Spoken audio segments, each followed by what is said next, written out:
that's just the agenda. Well, might have to. Yeah, that's the agenda. The climate action plan is, I don't have copies of that. Yeah, I tried to get it on my computer. When we start talking now. It is just a nice, smooth. All right, we're going to call this meeting to order. So, please grab a chair. And That's the agenda. we are going to get going here. So, roll call shows everybody's here. Now it's time for the open forum. So, obviously, a lot of people here tonight. Probably a lot of things that want to be said. We have in our rules for the open forum that each person gets 5 minutes.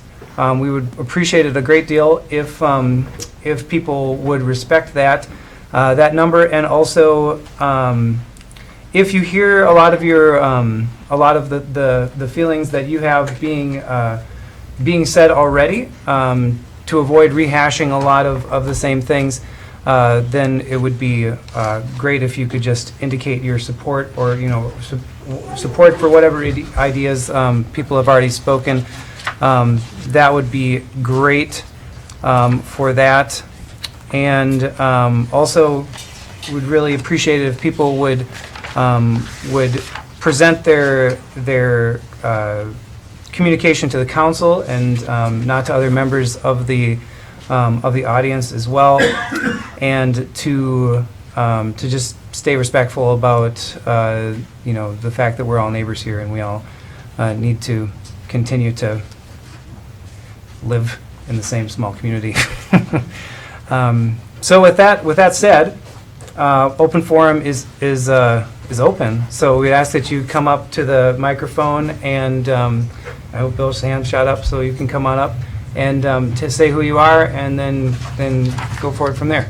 So.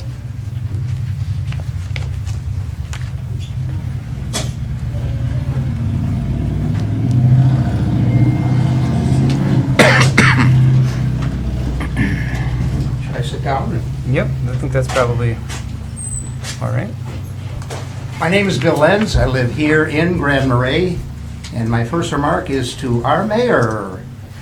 At the last meeting, I talked about the climate action plan, and I suggested that he and I talk. He told me he would contact me, and I'm still waiting.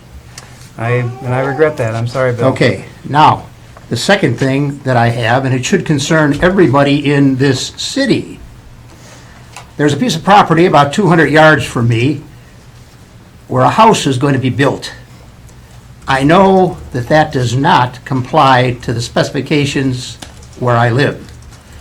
Now, I talked to the people that live adjacent to that property, and I asked if they were told that there was going to be a hearing on that property to get a variance, and they told me, and all three of them told me, no. When did we stop notifying people of changes to property that is near them, that does not comply?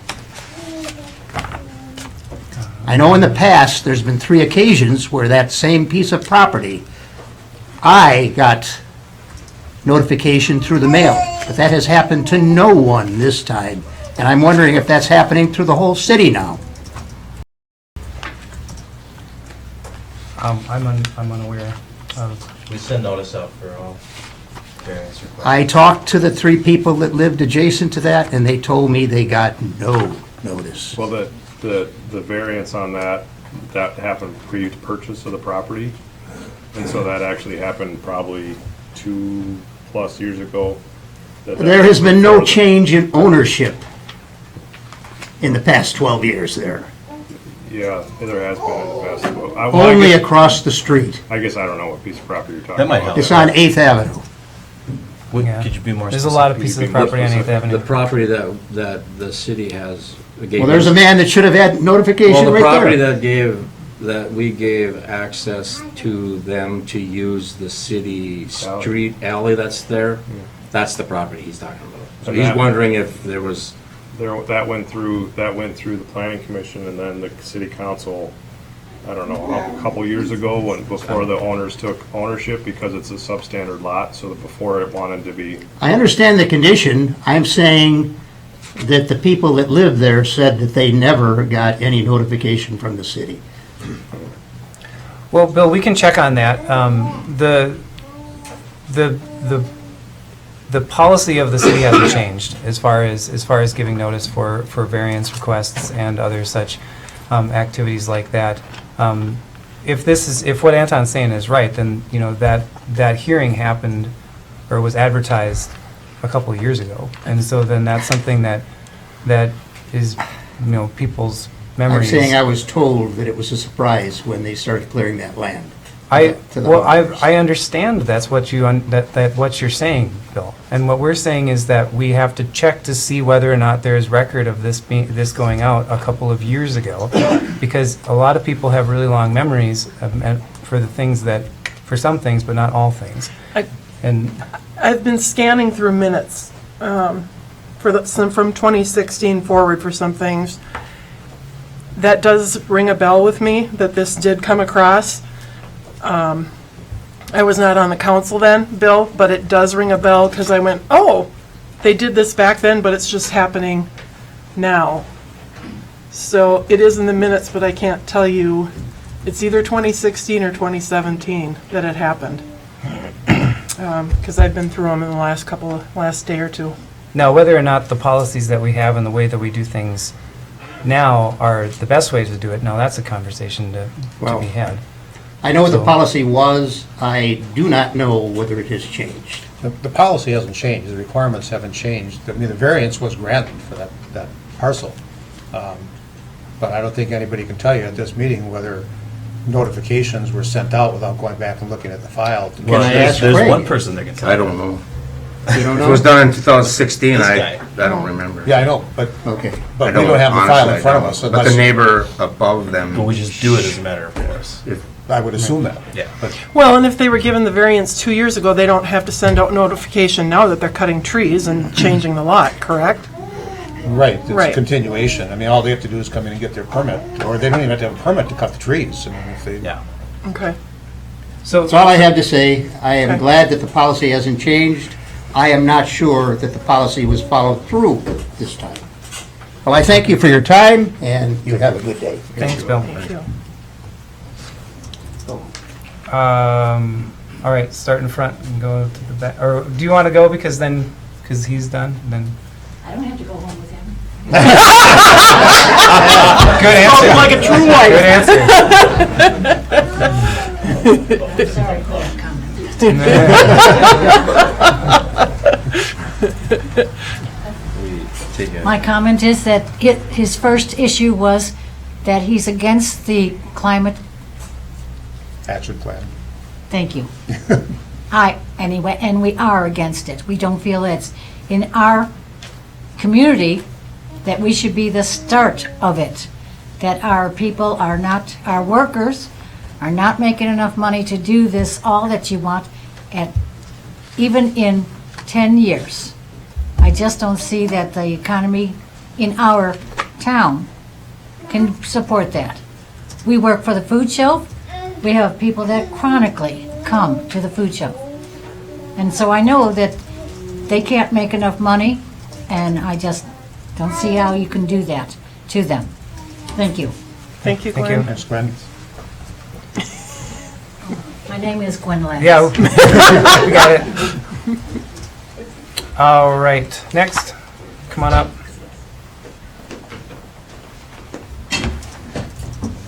All right, hello. My name is Olia Wright, and I am 13 years old. Thank you for spending time today on this important issue. I am very proud of our city for demonstrating that action on climate change is necessary by passing the Youth Climate Inheritance Resolution on February 22nd, 2017. So, I am very excited to see this plan put into action by being approved. Just as we did 2.5 years ago, we created a presentation to show support for the plan. There are 38 businesses that have signed the business support petition.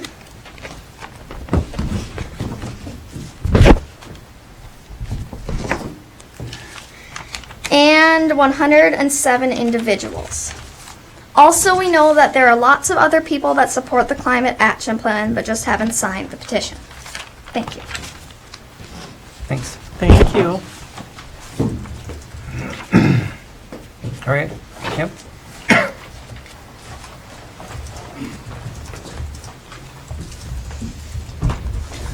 Hi. Hi. My name is Naomi Tracy Hegg. Okay. I'm 12 years old. We were just in the Boundary Waters, and I chose to come back for this. You can see my brothers are covered in mosquito and black fly bites, totally eaten up. You see all here. Have them back. So, a little history is in 2017, a group of youth, including me, presented the Youth Climate Inheritance Resolution to the Grand Marais City Council, like Ole was saying. The council passed the resolution in which they promised to create a climate action plan that gets us to carbon neutral by 2040 and include the youth voice in the process. Since then, I've been working with the Climate Action Plan Committee, working to write the very plan before you.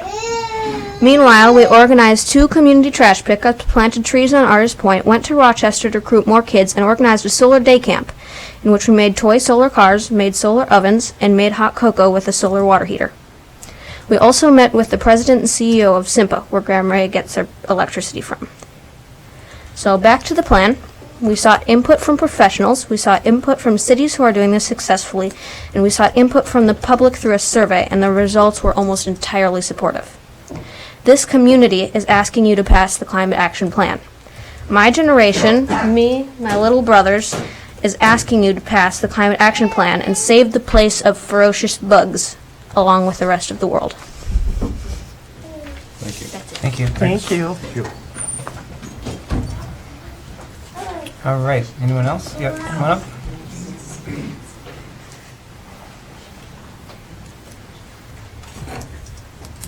My name is Emma Spoon. I've lived in Grand Marais for 4 years now, and I'm proud to call the North Shore home. I want to piggyback off what Olya and Naomi just talked about. As a middle school teacher who introduces students to the science of climate change and strives to model green choices in my daily life, and especially in my classroom, I feel strongly that Grand Marais enacts this climate action plan. The city can be a role model to this up-and-coming generation through passing this plan and acting on it. Thank you. Thank you. Thanks, Emma. Thank you. Anybody else? Come on up. Hi, I'm Carol Winter. I'm a half-time resident of Grand Marais at the moment, hope to be full-time in 2 years. And I'm supportive of the city passing a climate action plan. I'm especially interested in increasing the resilience of the community to handle the changes that we already see happening in weather events, infectious diseases, changes in what we're going to see as far as the forests, what can grow, what can't grow. That's probably a little bigger than the community, more into the county. But I think it'd be wonderful to be part of a community that is leading on this issue. Thank you. Thank you. Thank you. Go ahead. Hi, Brian Hansel. So I'm a local business owner, and I'm also here speaking as the chair of the Cook County DFL. So just want to let everybody know in here that the Cook County DFL, our members, our caucus, is extremely supportive of this climate action plan. So every one of our precincts passed something about climate change and during the last caucus, and at our convention it passed unanimously. So we definitely support the city making this move, and then personally as a business owner also support the plan. So thank you. Thank you. Thank you. Thank you. Anyone else? All right, come on up.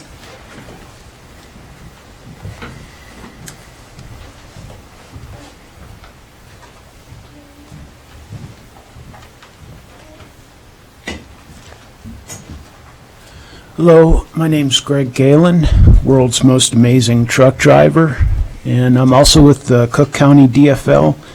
I'm from Grand Marais, and I'd like to come forward to belatedly thank the City Council, the Mayor, iMatter, the Nordic Nature Group, and the Citizens Climate Lobby, the Rights, and everyone else who's worked on this climate action plan. There are people who are going to say that you as a body of city government would do better to be spending your time working on fixing potholes, adjusting city ordinances, hiring staff, dealing with the liquor store and the like. And I think all of that's important. But your vote here today on this issue of climate change is one which will in the future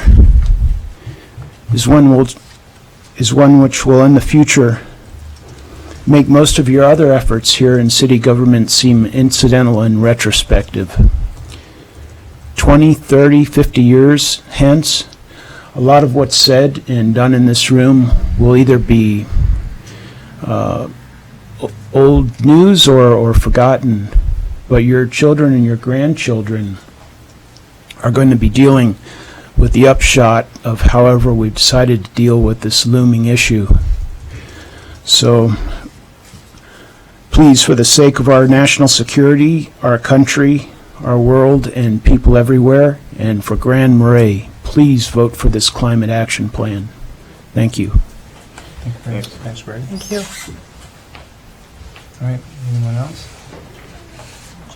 Okay, let's do her and then Joyce. We'll go through there. My name is Lisa Tracy, and I just wanted to add a correction to the first comment on the climate action plan. I wish she hadn't left, but she said she didn't think that we should be the only city leading this. And I just wanted to point out that there are dozens of cities, large cities and even small economies like ours, all across the country that are doing things like this. And there are countries all over the world that are doing things like this to try to work together to reduce carbon dioxide and other greenhouse gas emissions. There are even whole schools of engineering focused on how we can develop new technology that can do this.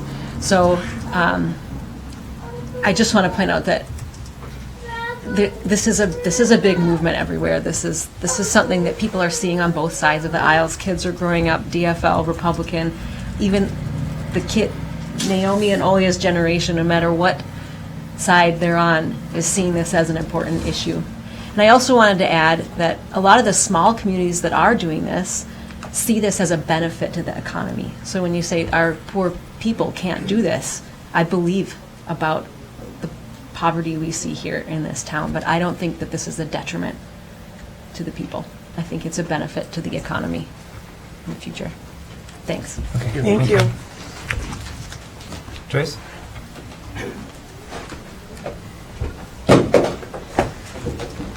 Joyce Hayes-Green, lifelong resident of Grand Marais.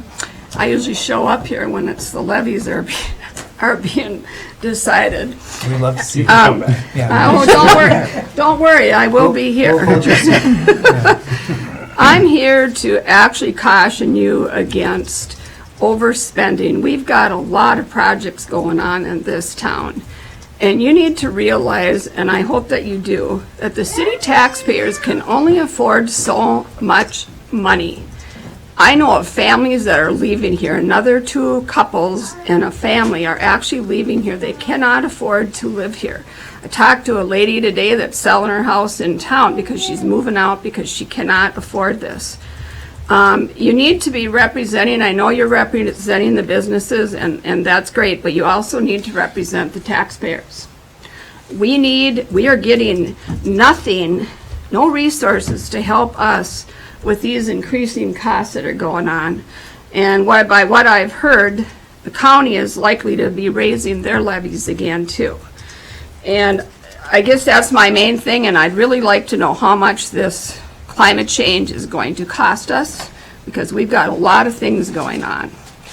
And that's about all I have to say. All right. Thank you. Thanks, Joyce. I'd encourage you to stick around. I'm sure some of that stuff will come out in the conversation about it. So, Yeah. Ben, want to come up? Somebody in the corner. Yeah. George, I'll get too. there. Yep.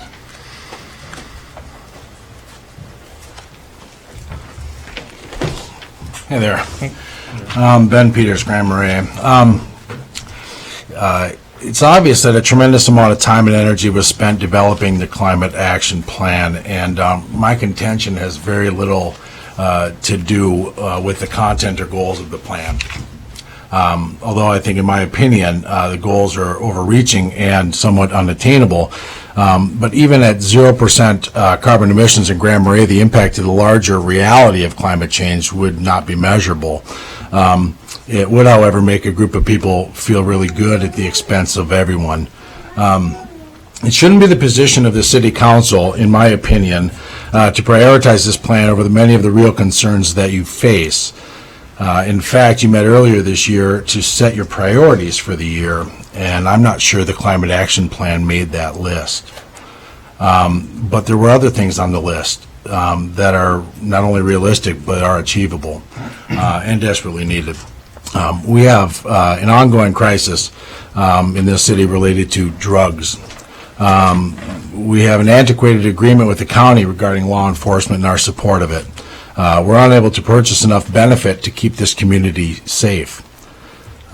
These are real, tangible, and imminent dangers that not only affect those that reside and pay taxes here, but the thousands of visitors that come to Grand Marais every day in the summer.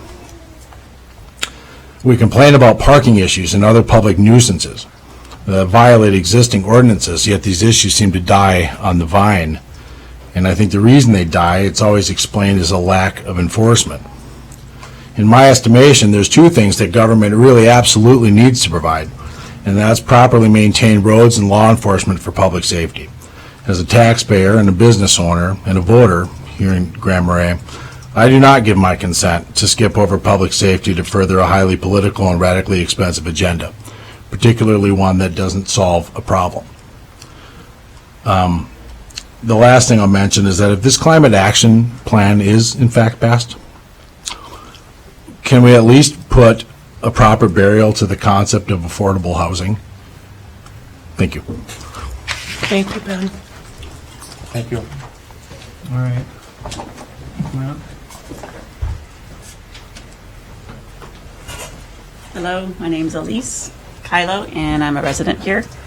And I hope you will support the Climate Action Plan. I also come with a message from Lonnie Dupree, who's a friend of mine who couldn't be here tonight.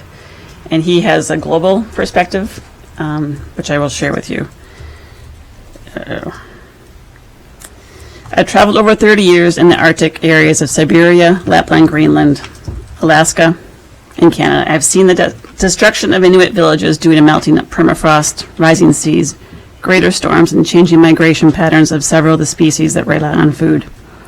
I've been stalked by starving polar bears with ribs showing that are unable to hunt seals in the now ice-free waters of the Arctic. I just attended the National Geographic Explorers Festival in D.C., where hundreds of explorers and scientists from around the world convene. They all agree that we have only 10 years left before we reach an irreversible climate change spiraling into catastrophe. Two of my colleagues from India said that temperatures in June were exceeding 110 degrees, with 500 to 600 folks dying each day, mostly elderly. An even greater concern is that most of India, Nepal, and Pakistan get their drinking water from glaciers out of the Himalayas. These glaciers are drying up and soon will leave millions without water. The single biggest culprit is CO2 from burning fossil fuels, but there is even a greater greenhouse gas waiting to be released if we don't change our ways. Methane, which is 25 times more destructive than CO2, which is locked in permafrost and the frozen earth below the taiga in Siberia, is now starting to melt. To the council I say, how do we look in the eyes of our children and get grandchildren and say no to the climate change plan? To say your dreams don't matter. I wish I could give a more rosy picture, but there is not one. We have to act now to CO2 to cut these gases in a way now, but if not yesterday. And I guess that's the big picture of what's going on in the world, and we hold responsibility. And I hope that we can use this plan as a guidebook to make changes here, small or big. Things like the helicopter rides in the harbor, does that fit into our plan? We would consider these things and how they affect ourselves and the greater world. Thank you. Thank you. Thank you. Okay.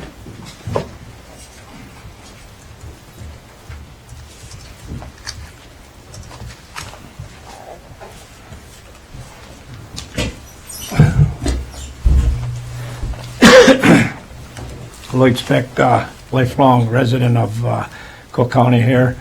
My first question is for Jay. On page 6 of the Climate Action Plan, you helped set up the plan, Jay, on this? I was a part of many of the meetings for the plan. I didn't do a lot of the actual, I didn't do any of the drafting of the plan. Well, I think since you've been involved in it, I think that, I know like other people that have been council or city council members, they've excused themselves from voting.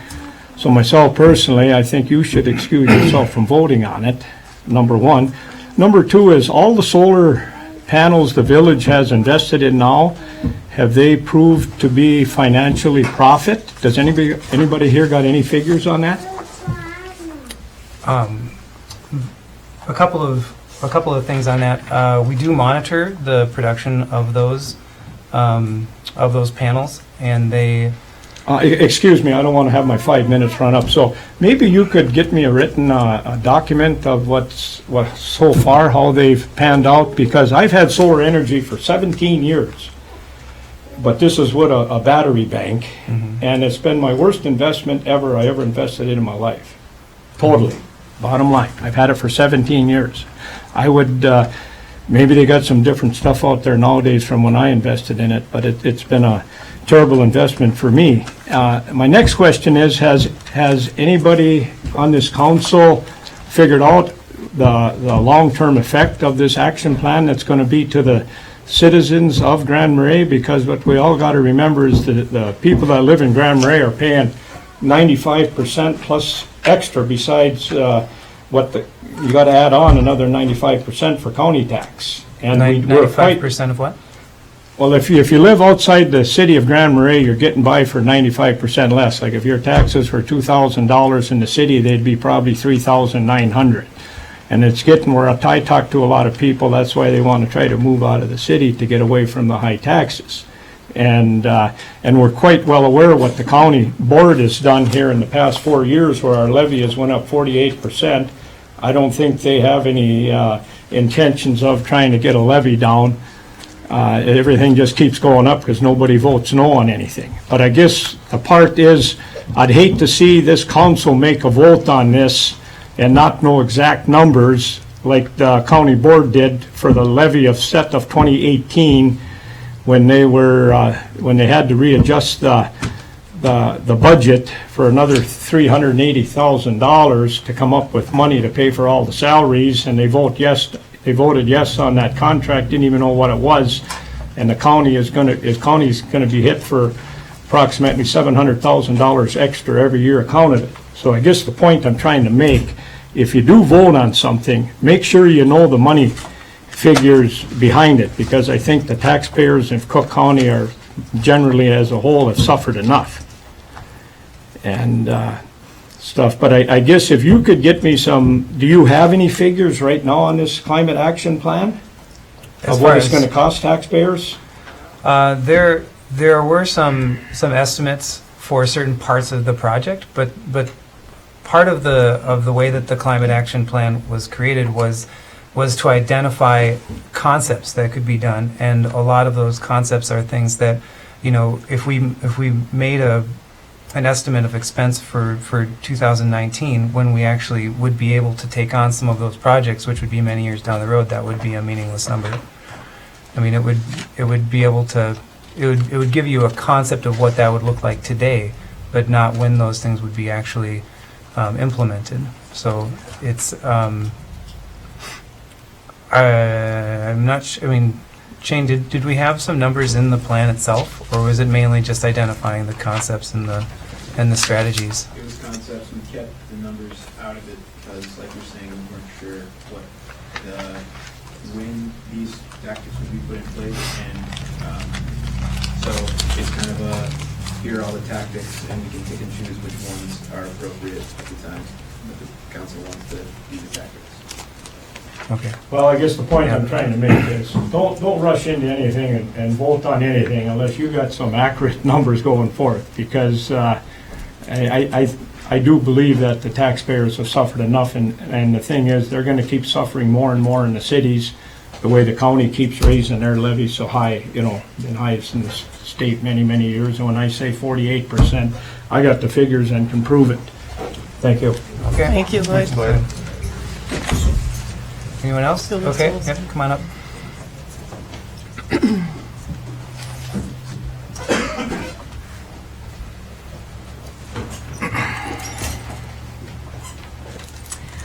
My name is Phyllis Olson, and I live in town. I could have walked here, live close. And I have to say that I'm so proud and excited of our community, that people are paying this kind of attention and coming up with this plan. And I thought the plan was good. I thought it was something I could start to understand this by. I thought it was beautifully done. If I had to describe it in one word, I would say grandiose. But that being said, I want to support it. I always see a big picture, and I know there are people that live in this community, in this city, that couldn't begin to pay. The thing is, and we're talking about this would benefit Grand Marais, but it's going to take grandiose action all over the planet to make it heal. And so one little place at a time, you keep it affordable, doable, maybe some compromises in our small community, and others are going to do it too, because it's my most important issue, and I want the planet to heal itself. And that's a grandiose plan, but it can start small. I wanted to talk before I have to leave, because I have to leave, and I thank you very much. Thank you, Phyllis. Thank you. Anyone else? Last time? All right, come on, Frankie.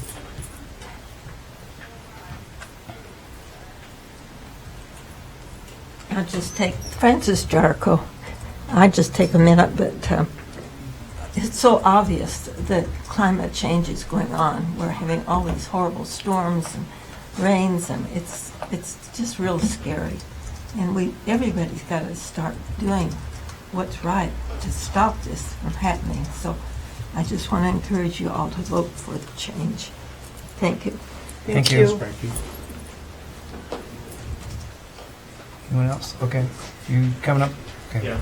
No surprise, I'm kind of excited about the climate action plan. Who are you? I did want What's your to. name? Who are you? George Wilkes.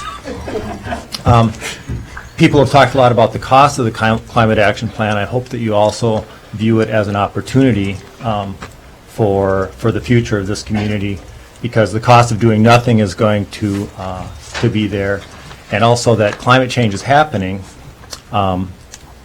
And the climate change solutions are also happening. So one of the major misconceptions is that climate change solutions are going to be a cost to our community.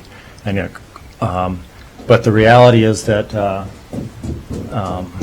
those solutions can actually be economically beneficial as we go forward, because the solutions are happening. I mean, the solutions are renewable energy and energy efficiency. Market forces are already going that are creating those solutions. That's happening out in the world. And this community needs to be aware of those solutions and engaged with those solutions. And that's what this climate action plan does, is it prepares our community and gets us involved in this kind of global effort to solve climate change that's already going on. And I think the climate action plan is a great step for our community to, again, to be involved in that and engaged. And it's not going to cost us in the long run. It's going to be economically beneficial for us, because we're going to be more aware of what's happening. We're going to be able to look forward and make investments that are smart and that are looking forward, and that's just going to be more successful, not just environmentally but economically. Thank you. Thank you. Thanks. Anyone else? Last call? All right, thank you everyone for sharing. That's a lot of really great thoughts, which we'll jump right into when we get to that conversation. All right, we're going to move right on, though. We're going to move to the consent agenda. Consent agenda has 6 items on it. One of those things is approve the agenda. I would like to propose a change to the agenda. Right at the beginning, I'd like to put a personnel conversation about the liquor store there. So please make that note change to your agendas. But then following that change, unless someone would like to pull an item for discussion, I would entertain a motion to approve the consent agenda. We've got Fishpic bingo permit, the credit union street permit for their member appreciation barbecue, and then an Unplugged, North House Unplugged on-sale liquor permit as well. These are all things that have happened in the past. Their applications are in order. I move to approve the consent agenda. Is there a second? With that change of the addition of... With agenda change? Anyone on a second? Okay, there's a second. Any further discussion? All in favor? Aye. Opposed? Carries. All right, so with that change, we're going to move right on to personnel. So Chris, come on up. And I will hand it over to you. And then you can tell us what's going on. Hello, everyone. I am looking to hire another full-time employee. We currently have only one other full-time employee besides myself, and with the amount of business we do and with how hard it is to find part-time people to work, I feel it's the right decision to hire a new full-time person. You've also lost, I think you should spell it, you've lost Yep. 2 part-timers. Yep. So we're not adding. Right, we're really not adding any hours. We've talked about it at a staff level. I think it's a great idea. I think it positions us well for the future. We showed it to the personnel committee, and it's become more timely with the recent resignations of a few part-timers, so we'd really like to get started on it, which is why it's on in front of you now and not in your agenda. Well, I think it makes a lot of sense. The liquor store is an important, financial asset to the city, delivering money that pays down our levy. And, we know that there's been increases in sales at the store, and that, that's a benefit to the city if we can have more stability by having employees that stick with the job rather than move through it. I think they're more invested when they're full-time, plain and simple. Chris and I talked as a member of the Personnel Committee and somebody who is very interested in employees and how we treat employees and how our employees behave. We talked a bit about it, and I asked if there was any issues going on, what's happened, and it isn't anything internally. But I also believe that when you're trying to stabilize a business and you're trying to run things in the most efficient manner, you like to have people who are stable. And by having a full-time person, he's right, they're invested in that business, they're wanting to do well, they're wanting to take care of it. As somebody who's worked part-time there many years ago, and as somebody who's lived in the community and worked 5 jobs, as people often will work 2 or 3, you're getting tired when you're getting to your 2nd job or maybe your 3rd job of the day, or you've been working since 5 in the morning and now it's 8 at night and it's Saturday a fisherman's picnic. Or any Saturday. Or any Saturday. From May to October. Yeah. But having a full-time person, I'm very much in favor of it, but I want people to understand why and where my background is in this.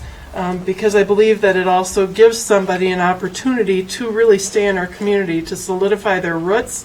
They have benefits, which to me is a big deal. I think my son and I would maybe have a different discussion on it, being that he's, what I'll say, maybe a millennial or less and doesn't understand the benefits of retirement and things, but this does offer somebody that ability. And so we even talked about the fact that it would be an afternoon-evening shift. We already have a full-time day shift. This stabilizes that point in time. For security purposes, we always have 2 people on staff until we close, which I think is very important. The liquor store might not be busy enough for the last hour to withstand it or not, but to know that the 2 people there are safe and they're together, there's strength in numbers, and I think that's very important. So I'm in favor of this. Okay. Any other discussion regarding this request? Well, if there's not. I make a motion Okay. to have Chris or whoever does such a thing. We got to, this, yeah. Look for a Advertise. full-time hire for the liquor store. Okay, there's a motion. Is there a second? I will second. Motion and a second. Any further discussion? Just, we will be posting it internally. We have a number of part-time folks that may be interested in it, and we'll do that concurrently with an external posting as well. Okay, anything else? Is there any kind of preference for internal posting? Do they have an inside shot at the job, or is it? I think anybody is it open? who's had an opportunity to show their merit by working for a place has an inside shot by just what their actions have been since they've been here. Any other discussion? All in favor? Aye. Opposed? Carried. All right. Thanks, Chris. Thank you. Okay. So next, we're moving on to discussion about the climate action plan itself. So you may notice on the agenda, it just says climate action plan.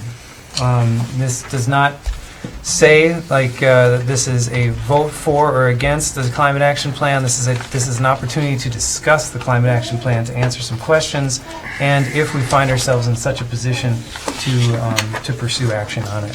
So just throw it right out there. I've seen a couple of climate action plans with lots of marks on them. So let's start jumping with some questions. I think that's probably the best way, or discussion about the plan, and go from there. Figure, Craig, you look like you've got some notes over there. Yeah, I read through this. I mean, I understand where everybody's coming from on all the topics that you can throw out there on climate change. There's 1.5 million of them. And I also understand where I live and the size of this community and how things are changing in this community that I see happening. So I read through all this, but when I start getting to the part of it about the policy pathway and I start reading about pulling this thing off and making it work, I start looking at the enforcement factors that have to come into play if the city's gonna look into doing something like this. I mean, I understand, there's natural things going on out there in life as it is. An example would be, I put a new roof air unit on my store this spring. I replaced a 25-year-old unit with a brand new unit. It's so more efficient, so much more developed. Industry is doing this naturally for us. We have LED bulbs. We have a lot of things happening, I think, across the board that's being recognized, I think, by everybody, as consumers. We're all consumers, everybody in this room. Mm-hmm. But I just look at the enforcing something like this. It has me troubled in a way. I see a lot of words like fee pops up in here everywhere. I'm a little bit leery of stepping into something where we're going to have to be the city council. Someone's going to have to be drawing up codes and rules and regulations to pull this off into the future. And I kind of, maybe I'm not versed enough in that and how that's going to work, but I know it's going to cost money to do that. It's going to cost the people who live here to do that. And I'm kind of have a little bit of a issue with requiring people, forcing people. I think markets change, and I think we're all forced to do certain things to live comfortably, the way we want to live. And that's just my take on part of this enforcement part of it. There's a lot of other parts I'd like to talk about, but I guess I'd like to have other people talk too before I mention other things. I mean, that's just my part, that I started looking at laws and ordinances and things like that, Mhm. that pertain to this plan and making it actually, we can pass this, but it isn't going to matter if it's not like followed through. Right. And to follow it through, there's a lot of steps involved. Mhm. And some are complicated and some not so complicated. Some are common sense. Some aren't. And, you know, some are, there's more work to be done, I think, on this than what we're actually seeing here. I mean, in going into the future, 10, 20, 30 years. Right. You know, so I'm not, you know, don't think I'm not worried about the climate. I'm not worried about the future of children. I have grandchildren. I have children. I worry about things every day with them. But I also worry about stepping into something that might be difficult, more difficult to do than we actually realize. And that's where my take is on this right now, at this time, anyway. Anybody else want to talk That's a about fair this? it's a fair point about enforcement. I mean, that's one of the big conversations that we've been having for the past year, or, you know, since we had our prioritization meetings. You know, saying that that's a big you know, big hole in how we operate. And I'm looking at the climate action plan right now and looking at, you know, the actions that are, you know, 10 years out and 20 years out, those kinds of things. And a lot of those are, like you're saying, those are ordinances and codes and things like that. And it's to me, it seems like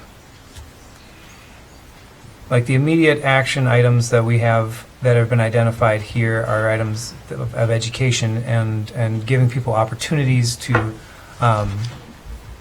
improve their efficiency and to educate themselves about what they can do in their own personal lives to, you know, to choose to do these types of things, and then also to have more of these types of technologies available for people, or to, you know, prioritize those types of technologies. You know, I mean, it's a lot of the industry. I totally agree with you. A lot of the industry is moving towards these things. They're moving towards these things because they're more efficient, because in a lot of ways they're more economical to operate.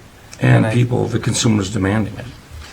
You know, the consumer, like in my store, for example, I rebulbed my whole store with the help of a program with Simca and up on the range. What was that? IRRR? No, it wasn't IRRRB. It was the REAP program, wasn't it? Yeah, but I mean, what they did is they helped financially, because to relight my building was like $30,000, and you know, it's a very expensive pill to swallow, and most businesses aren't going to do it.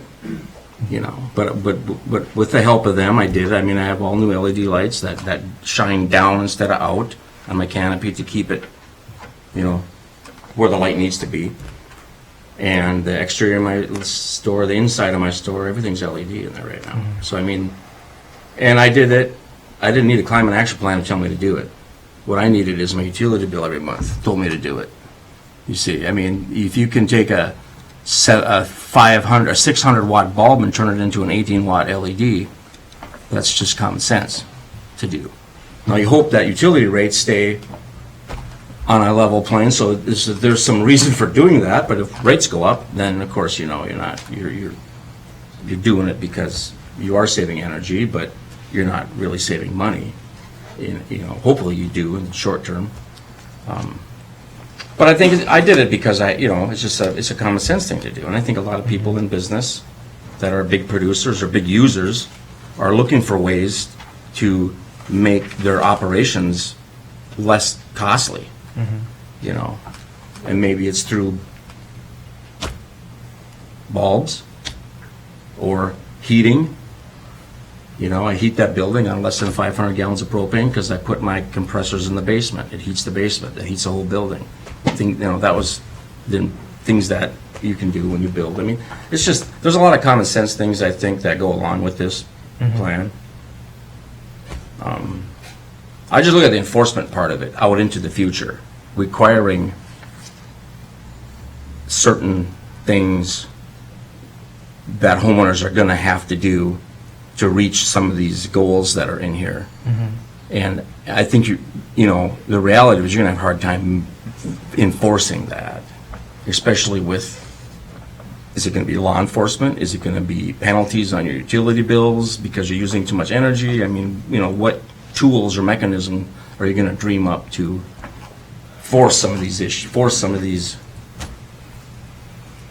things? And that's my question on this big overall picture. It's not the short term, it's getting to the end that this is wanting to do. That's my concern. I mean, I don't know if anybody else has concerns like that or not, but I do. You know, we have an older community, and a lot of people are on fixed incomes, and you know, maybe they can't make their house more energy efficient. Maybe they can't buy new windows for their house. I mean, there's a lot of reasons that certain people can comply, certain people can't comply. And I think those are some of the hurdles that... There are huge hurdles. Those are some of the I'm hurdles just, that are you know, identified in the plan, too. Right. Like, you know, about how can these things be made more accessible. I think the education is already out there for people. I mean, that's a given, I think, for a lot of things. But there's many different parts of climate development within our world, and this is, you know, I look at, I don't know. I just, I'm going to go back on a few meetings that I've been sitting at, just listening. I don't talk a lot, but I do listen. And there was a person that said something about, I can't see the stars at night because of the lights, and I want to see the Milky Way, but I can't see the Milky Way. You know, I go home every morning at 3 in the morning. I get in my driveway, I'll get out of my pickup. I got a street light over there, a street light over there. I got the Big Dipper there and the Milky Way over there, if I got a clear sky. And I'm 2 blocks from downtown Grand Marais. I don't need a program telling me that I have to have a dark sky community. I'm in a dark sky community. I live in one. Seriously. I mean, that's my take on it. I've lived here all my life. My parents lived here. Their parents lived here. We're fortunate to have a town like this where we live. I mean, think about it. If you can afford to live here, it's a great place to live. I mean, you want to go fishing? I can go fishing at 4 o'clock in the afternoon and catch my limited lake trout. Where are you going to do that? I can do all kinds of things. We have a great community here, and I'm just a little bit skeptical on taking this on right now. I don't know how this is going to impact our community, and I have some questions about basically the cost in the long run of it. And that's my take on it. I'll let somebody else talk. I'm sure other people have other things to say, different takes on it. You know, it's fine. Yeah, well, I mean, that's good. I'll go a little bit. Yeah, go for it. I think, for one, like you, and I'm not, I guess just kind of talking in what you had to say, I don't think necessarily like common sense, right? Like, I think you're a smart guy. Like, you see like that there's changes that can take place, and like that's where you design your system in your store to heat out of the basement, right? Like, I deal with people every day that call and ask like, oh, why is this in building, right? Why is this way, or like, what do windows cost? You know, okay, well, do I want to get the cheapest windows? And you go through that explanation of like, sure, you can buy windows that are half the cost, but what's the actual cost? What's the life cycle cost on that over time? You know, and if you have a mind that works in a business sense to think of like, you know, right? Well, it makes sense to pay more money right now. But I think that if there's not the education side out there, and maybe even the bulk buying potential that we have, I feel like the way that this plan is laid out with the steps and the implementation in it, I think it's, I think that those steps in the plan that are 20 years to like out, like that is like, those are old steps. You know, requiring people to have particular, particular energy efficiency appliances or lighting. But I also think it's going to take bold steps in order for there to be change that happens. I like that those things aren't put on us, like if this thing passes, like all of a sudden there's going to be somebody there reading the wattage on your light bulbs to make sure that you're following the rules. But if we can focus in the next 5 to 10 years of the plan by educating and by saying, hey, the city of Grand Marais has an opportunity for PUC members to, you know, we're going to bulk buy on LED light bulbs so that you can do this. Or if where are the resources? Like, I think the program that you redid the lighting in your store was through AEOA. Correct. And they and have Simca. and they have programs for commercial energy updates. There is also the REAP program, which is the Residential Energy Efficiency Program, which goes to update old homes to be more winterized or weatherized for efficiency in heating and cooling.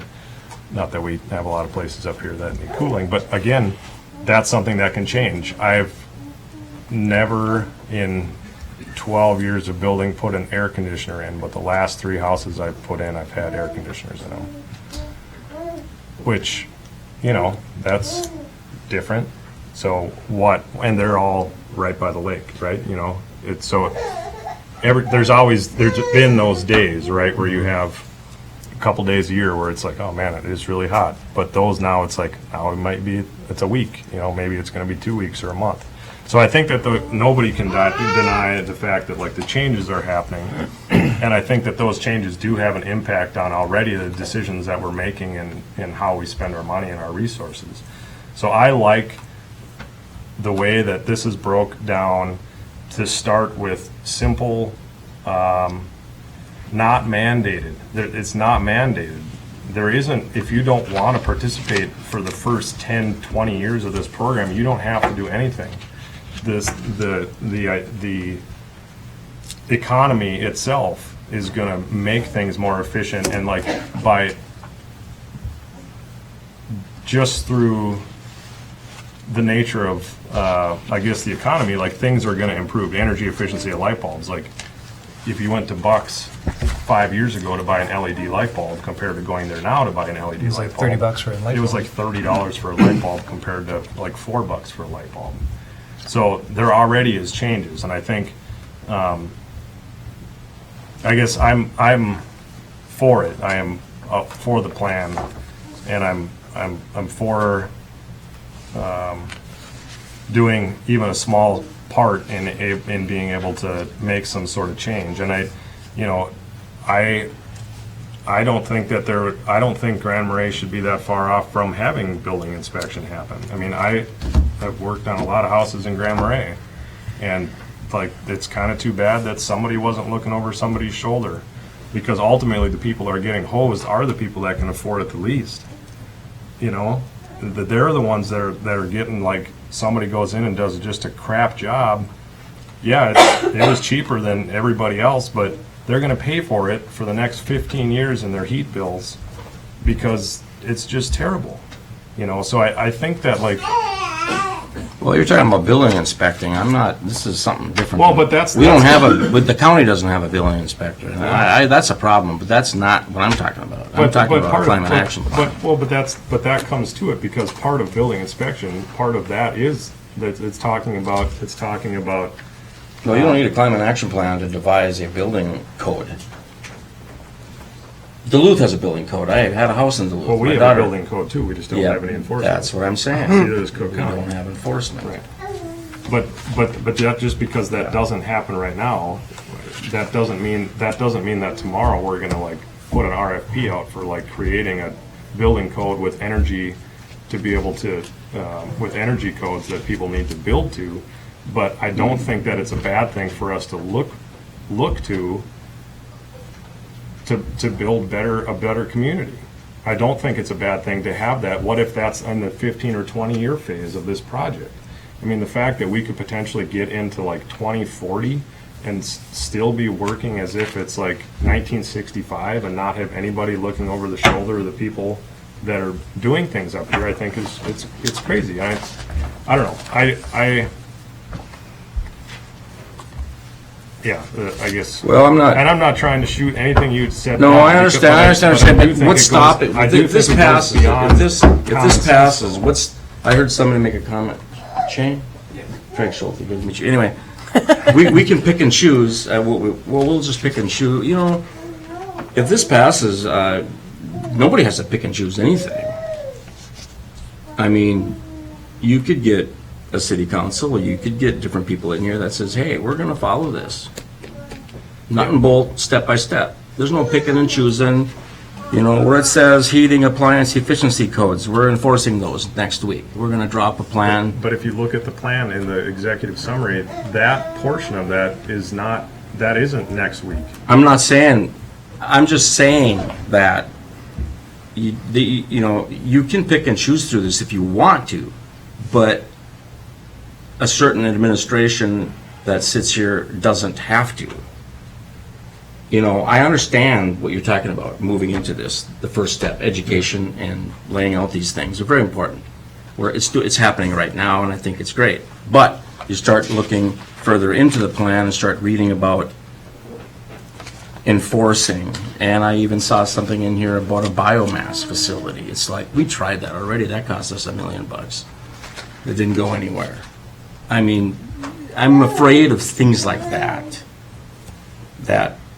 potentially could come out of this, that might cost people a lot of money. You know, that's all I'm talking about. I'm not saying it's not a bad thing. I'm not saying it's a perfect thing.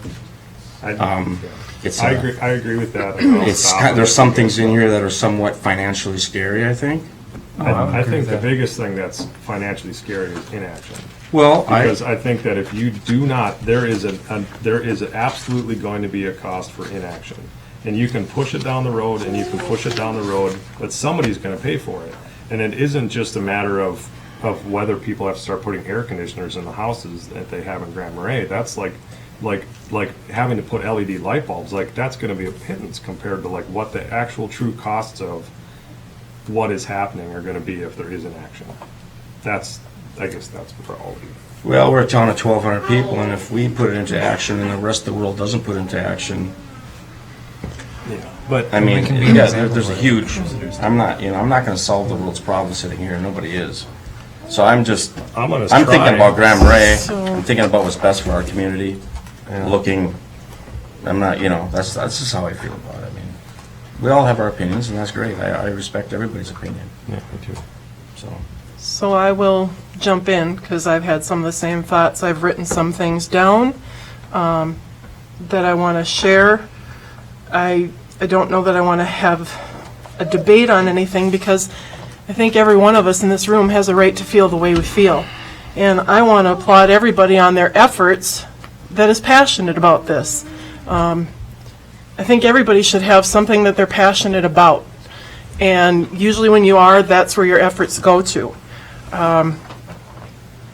When I joined the council, my passion was to try to help my community. But what I view as help, what every other person on the council views as help may be different. One of the things that I read in here is it will change the quality of life. Every one of us in this room has a different view of what quality of life is, or what even contributes to it. So I'm trying to understand in reading this. There's a lot that I support in here. There's a lot of things that people have worked very hard on to educate and share. People have shared articles with me that I've actually read. Because I'll tell you what, before getting on council, short of recycling, I didn't really care very much about it. It was just a concept out there, and I didn't have time for it. And if we can do anything, if I can do anything to help, is to have people invest some time. And in today's society, I think we're all very busy. I don't think there's anybody here that isn't really busy. Even the retired people that I find living in our community seem to be very busy people. But if you can invest some time to understand, I like the pieces of educating. I like the pieces of offering incentives. Craig used the word, and the word that I'm scared of is force. Because anytime either somebody tries to force me to do something or I try to force my will on somebody, it usually doesn't come out very well. I like there to be a conversation, I like there to be a discussion, and I like there to be pros and cons. I think sometimes I even like to be the devil's advocate in a conversation and say, yeah, what about? Yeah, what about?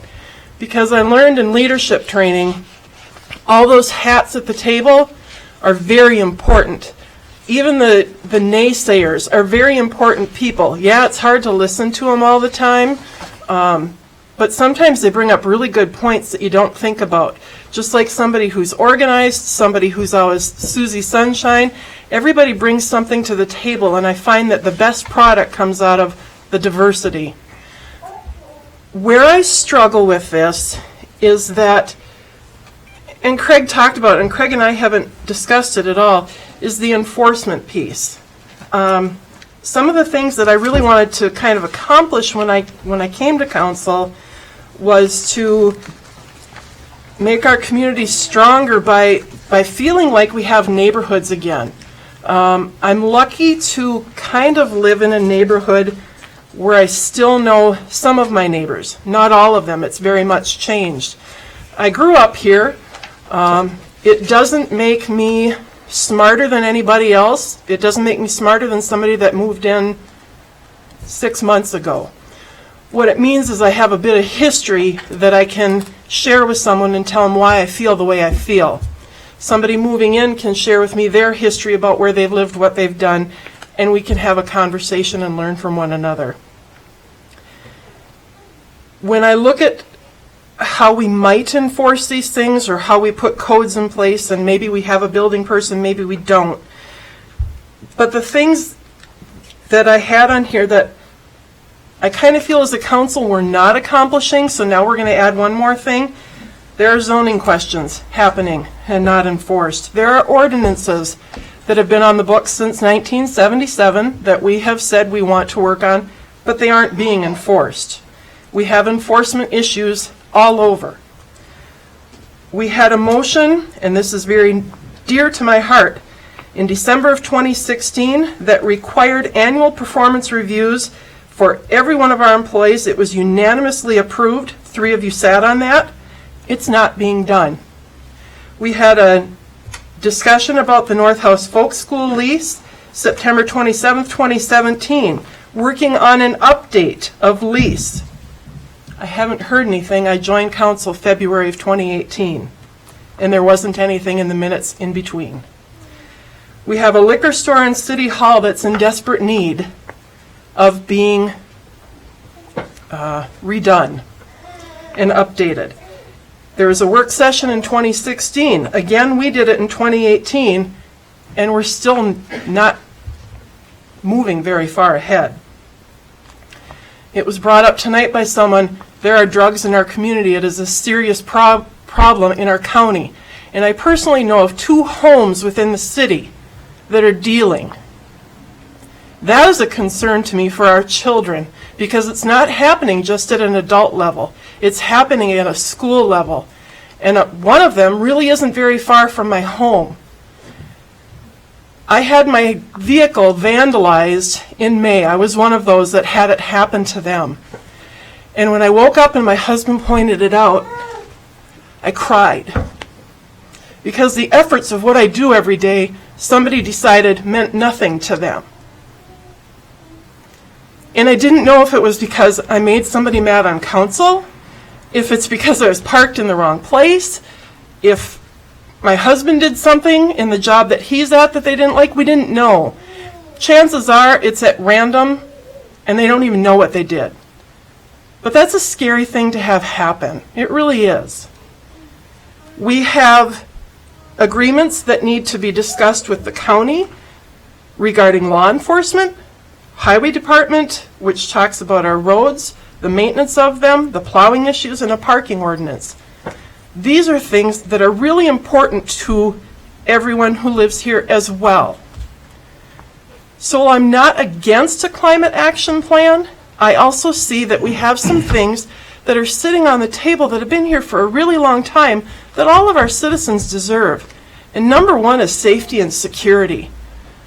When we talk about dark sky initiatives, I'm okay with us changing light bulbs, but I'm also wanting to protect the citizens who live here.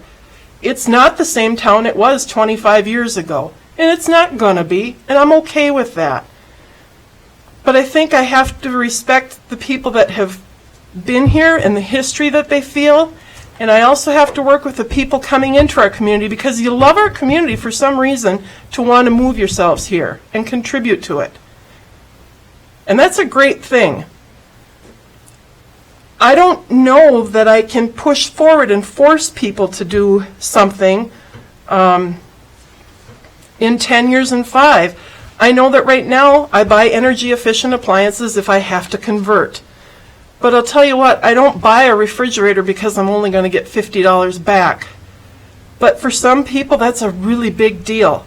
My utility bill within the city, with 3 people living in it, over the last 3 years, has probably averaged $250 a month.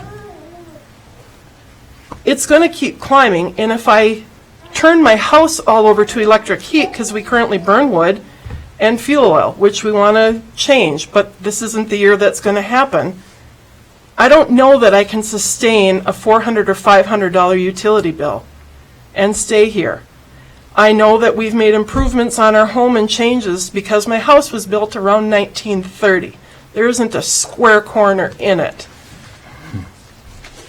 And as the cost of making those changes, I'm waiting for the assessor to knock on my door. And my taxes, which are currently $1,800 for a house that's valued at around $160-ish, are going to skyrocket. And that scares me to think about what will happen. I have a son who's 23 and lives with me. I want him out. Not because he's a bad kid, but it's time. He doesn't know where to go.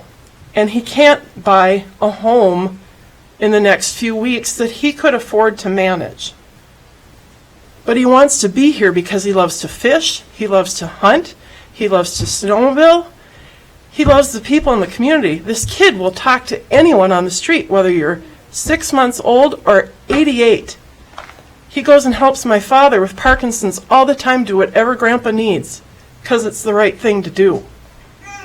And I'm proud that that's who I raised, and I want him to be in the community.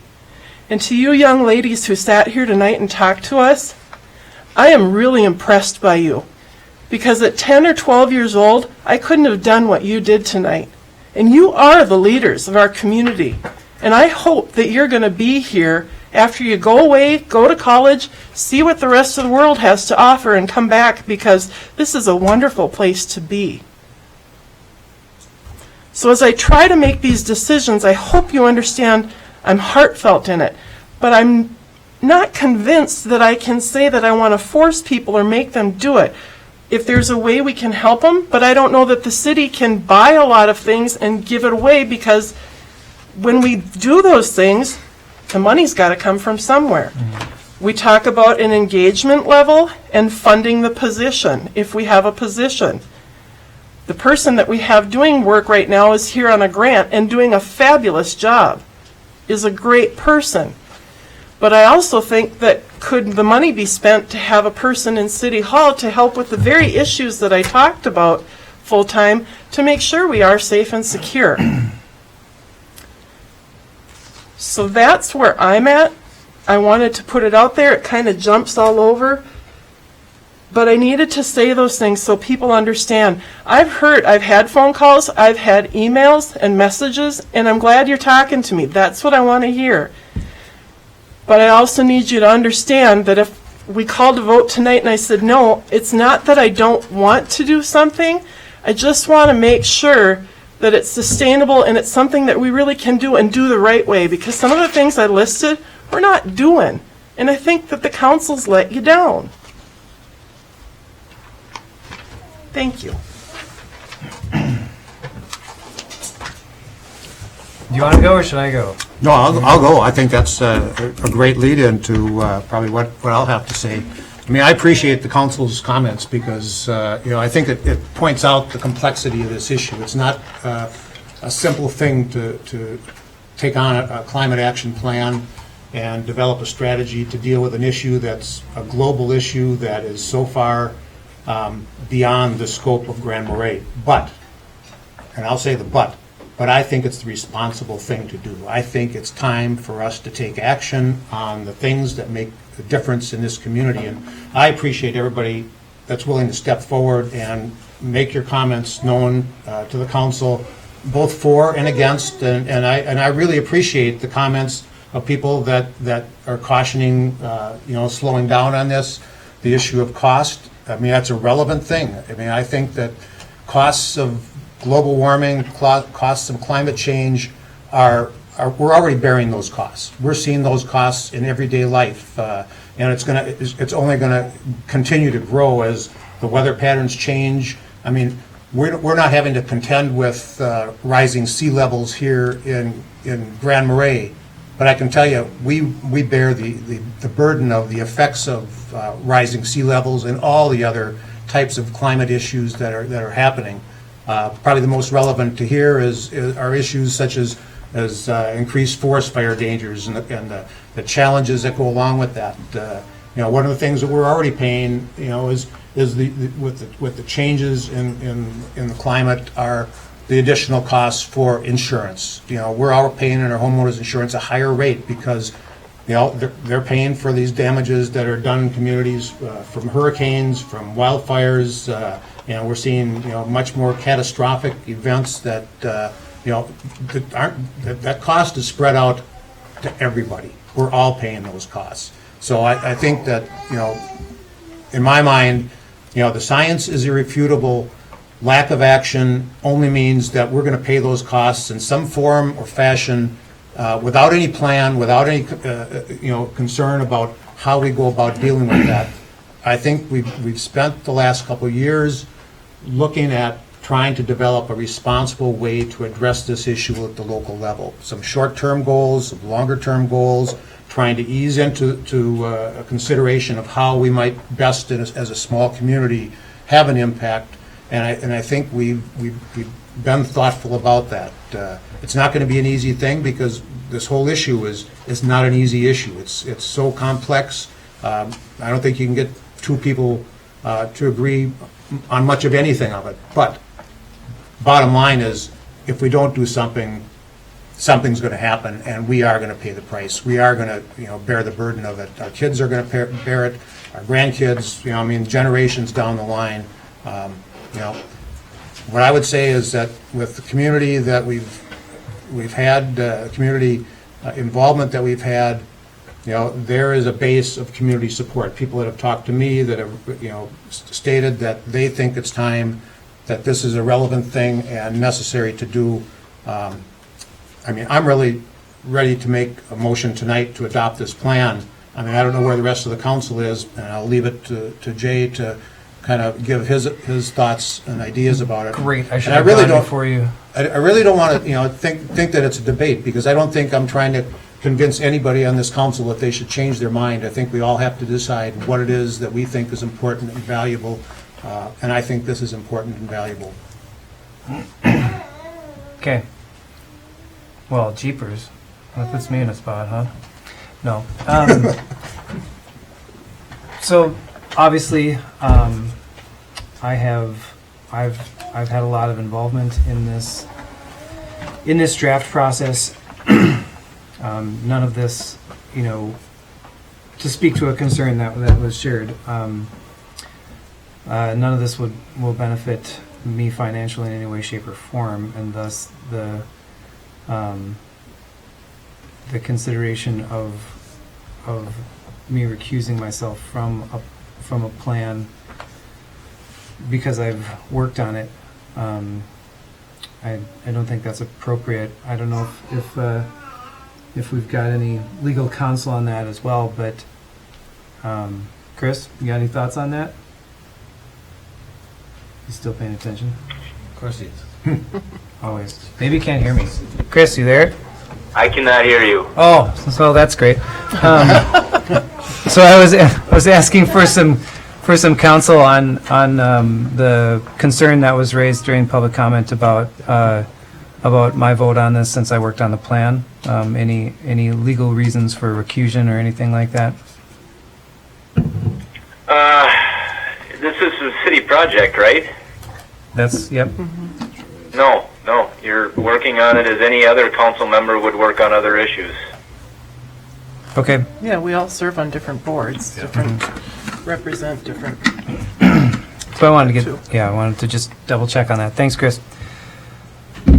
So for me, when I consider all of this, going towards moving away from or maybe I should say a decarbonization of our energy, looking at our response to to how we heat our buildings, how we build our buildings, all that sort of stuff.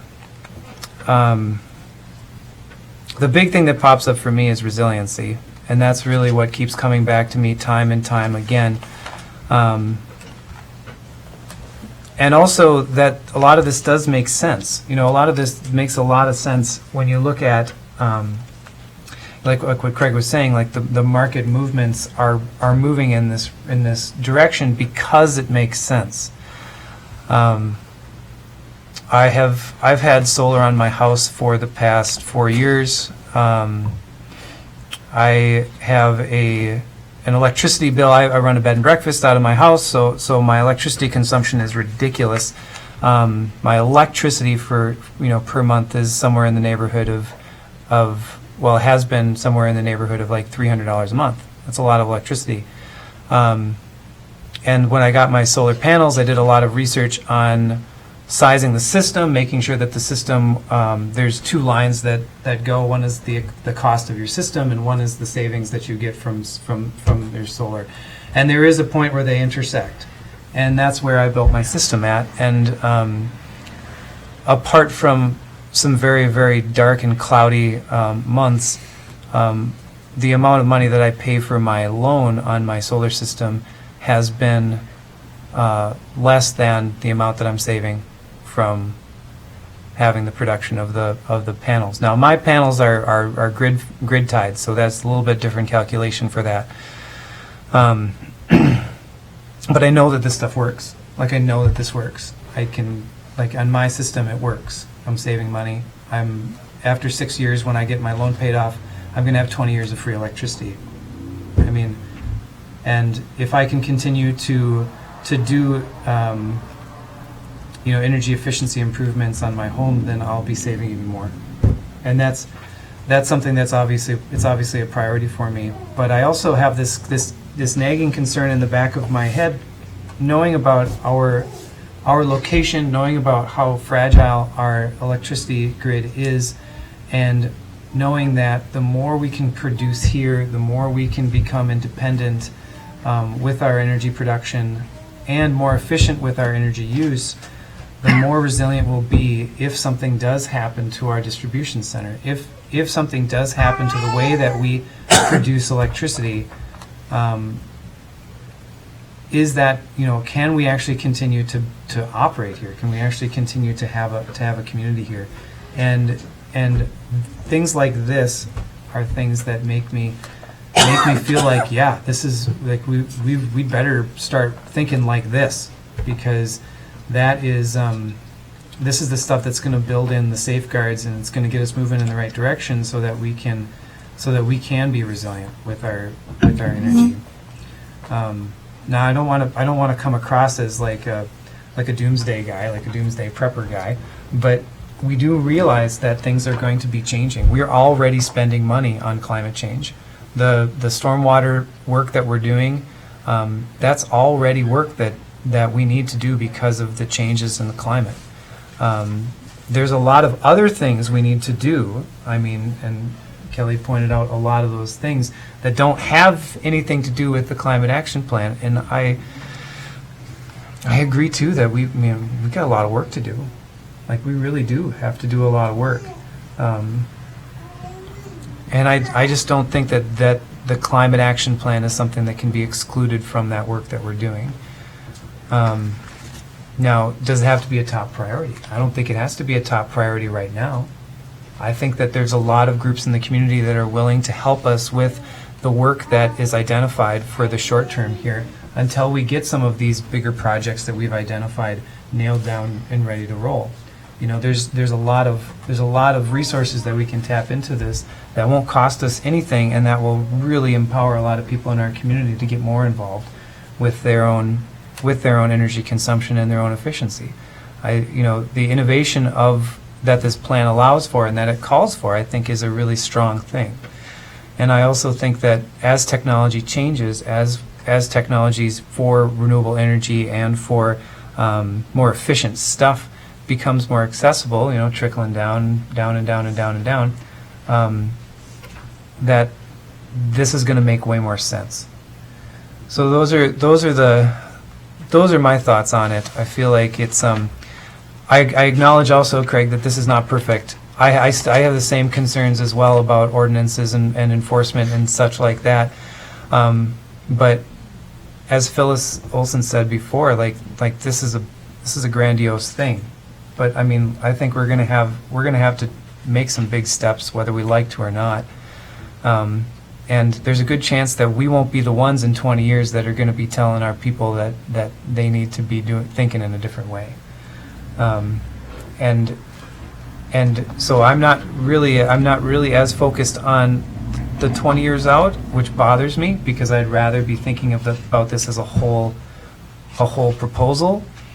But I also know that like there's some ground to cover here, and I feel like our community will be better for it, and that we'll actually be able to be more resilient and be able to make living here easier if we are following this, like a path like this. So that's what I think about it. And, you know, whether that's, you know, something that everyone else thinks or agrees with or not is, you know, that's just what I think about it. So, does anybody have any other comments that they want to throw out there? Any secondary comments, concerns? Craig said you had more notes. I got all kinds of notes. I understand what you're saying. I mean, I think living in Grand Marais, well, for the most part, it's a lot easier than living in a big city. I mean, I think living here is pretty easy. Sometimes it's not easy because of our seasonality part of running a business. But, you know, we're blessed to have a community like this and the people that come in here to try to help keep our community positive, our schools, and, you know, all the help we get all around is a good thing. Right. I just know that we have a lot of things that we have on our plate that we're not addressing, and this will be another one of them. And that's the thing that bothers me, is keep adding all these things. We got to talk about a DOT project yet. That's a huge project. We don't know where that is right now, but I mean, there's a lot of things we got to handle right now. That's just all I'm talking about. So I'm thinking about it. Right. I kind of feel what Kelly feels about some of that stuff. I'm the same as you, and again, it's not that I'm against this, because that's not my position, but if I'm going to throw my name behind something and support something, and somebody's gone to a lot of work to put something out there and say, this is what we're going to do, then damn straight, I think we ought to do it. And if we've got things that we've already said we're going to do, and we're not doing them, I'm not comfortable with that, but that's me as a person, and I'm not saying there aren't reasons. I'm just saying, if I'm going to put my name behind something, then I want to do it. And if I can't do it, I'm not comfortable. Right. That's me. And that's part of the comment that I made about like the 20 years, like the 15, 20 years out kind of things. Like, I sure hope in 15, 20 years that there's somebody sitting in this chair that's way smarter than I am. And yeah, right, exactly. But the you know, that's something that I don't know. You know, I don't know what things are going to look like in that time, and I think that, you know, it's up to the councils of the future to understand what the appropriate application of this is. Now, and you know, you made the comment of there could be somebody who says we're going to follow this to the T, we're going to ram this thing through, we're going to go for that. I trust the people in our community not to let that happen, number one, and, you know, to do it in a reasonable way. But I also see that it could happen the other way, where we could have councils, and it's far more likely that we'll have councils that'll just be like, you know, like, what? Climate action plan? What? You know, and it won't get any time. And I'm hoping that the same thing will happen, that the community will hold people accountable for that, hold the council accountable for that. Now, right now, like Kelly brings up some really good points. We should be held accountable for the things that we're not doing right now. We have a big long list of things that aren't getting time. I mean, since 2016, we have a list of things that aren't getting. I mean, I just got on here like you did, but and it's complex, and I'm not blaming anybody. You know, I'm going to go back to the statement. We're all really busy, and it's complex. And when we basically have 2 nights a month, a few other work sessions, a couple other meetings that we belong to, Business owners work for someone else full-time. Maybe you got 2 or 3 jobs. You have a family, you have aging parents, whatever it is. I'll go back to busy, however you define that. It's complicated to move through these things. And I don't say it to throw it in anybody's face. I say it to say, here's where we're at. This is what's been promised, and here's where we're still sitting. Government's slow. Yeah. And you're right. Some of the stuff that's on here might not get touched for 40 years. I won't be here in 40 years to see it on the council. But I just know that, like I said, if I'm going to put my name behind something and support the full thing, which this doesn't say I can vote for Part A or Part B or 1 or 2 and skip 3 and 4. I'm either all in or I'm all out, kind of. That's where I'm at. And I believe in some of the concerns that I stated. So wherever we go with it, I don't think this is a thing where we win-lose. I think this is more or less, how do we do this in a responsible manner? I think that's more a discussion that we're having here in priorities. That's all. I would agree with that. And I can, look at somebody and say, yeah, our opinions differ. As long as you respect where I'm coming from and how I feel, I have the same thing for everybody sitting in this room. That's okay, because it's going to make things better if we're willing to talk and listen and continue to move it forward. Yeah, I would agree with that. And that's the goal. Yep. Any other discussion? Any other comments? Any other concerns? The only thing I'd like to throw out a motion to adopt the climate action plan in its present form, because I think it's a responsible thing to do. I think that delaying this is only going to mean a delay in dealing with an issue that the community thinks is important. And if we decide that we don't want to do it, then we don't do it. But if we decide that it's important to do, I think we need to get on with it. All right, there's a motion. Is there a second for that? Second. Motion and a second. Any further discussion? I think that what you said about so many of the things that you listed are very true. I think that when I got on here in 2014, we learned about comprehensive plan. And our comprehensive plan in 2014 hadn't been updated since 1996. Doing a comprehensive plan for a city is huge. The public input, the things that have happened, right? I'm not saying this because, no, look at all we have done, but look at what we've done. Right. This was 2017, right? We had our first meeting with, when Jay got on and Mills and I first got on. And Tracy. And we met with department heads, and they were talking about a public works building. We were like, whoa, what? Like, what? That was a long time that they had been waiting for a public works building for something to happen. And that was a successful project, right? Which really goes down to, I think, who was chosen as our builder more than any great genius of any of us. But it's nice to have something successful there. I think this plan and the fact that it's been able to move to get from the resolution that made the creation of this possible to where it is, it does take time.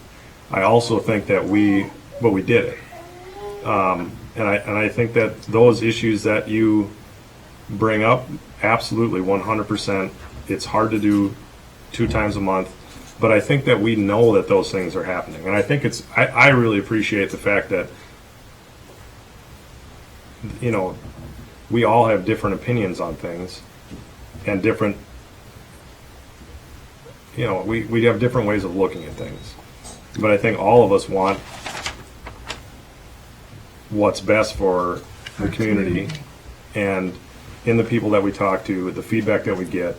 And I think that in general, everything that we've done in that sense has worked for that greater good.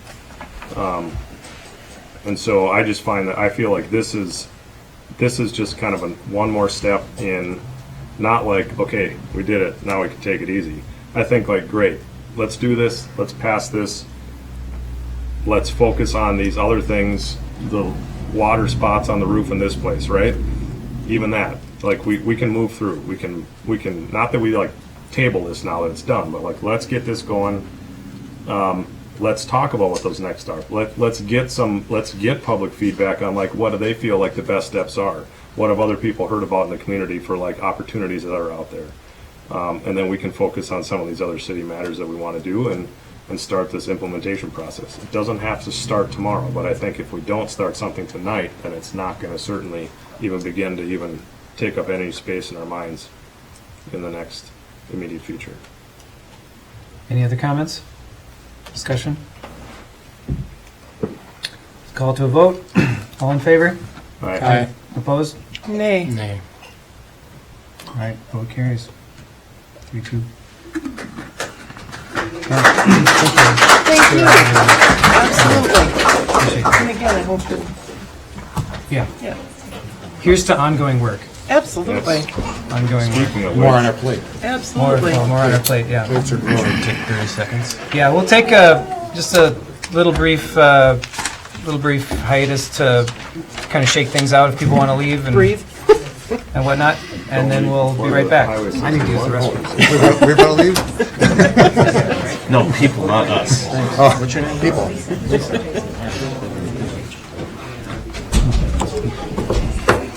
Where'd you go on the boundary? Those are pretty awesome. Seagull Lake came out to be here. you look at those. Oh, wow. There's bugs up there. Are one of those you were by them telling me to talk about it? I was gonna talk to you on Saturday. Very impressive. No bugs in the woods down there. That's a lot of. Thank you. Well, I mean, even the MnDOT ones. Thank you. What was that? Like, so this is what we budgeted. Their stuff was. I mean, even at ours too.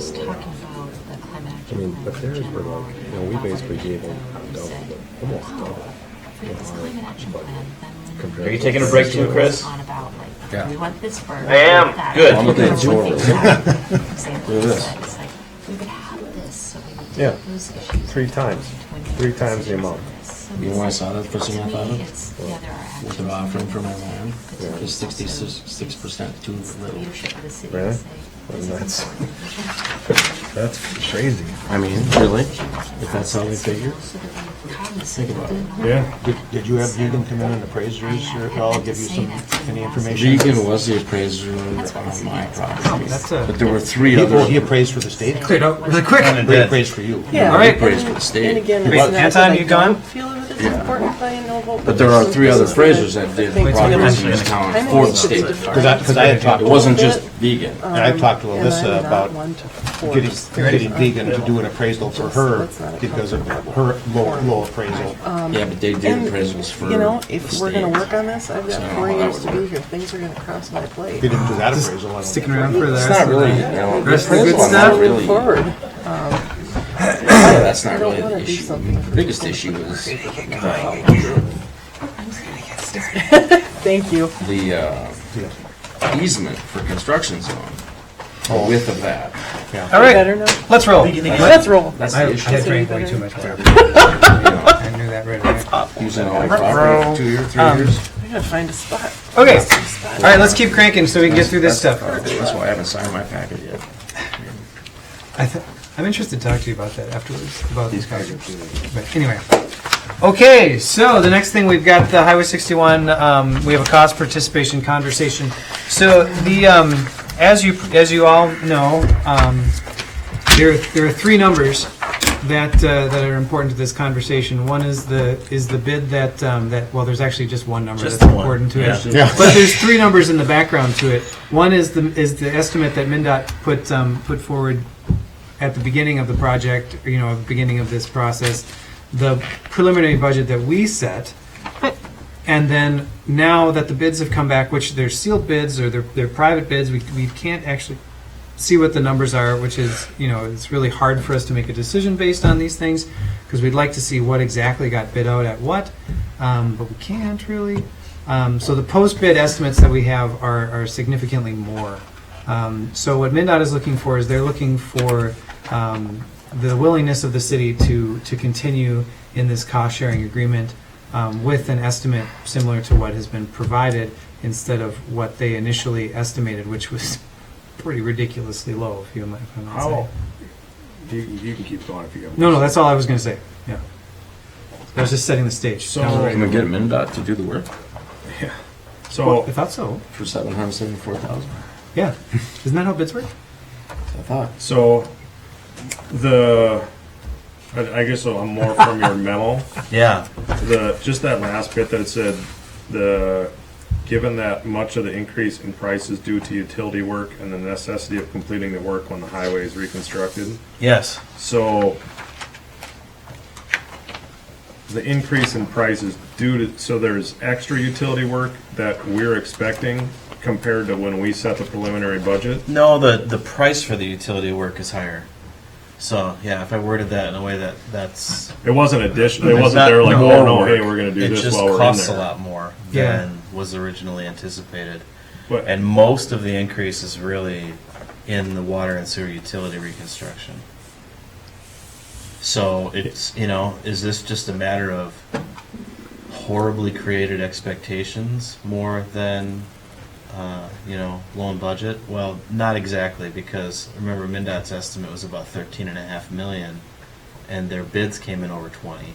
So it's not only our costs that went up; their whole project costs went up. So with that, is MnDOT comfortable moving forward with the project based on those bid costs for them? I believe they intend to. Yeah.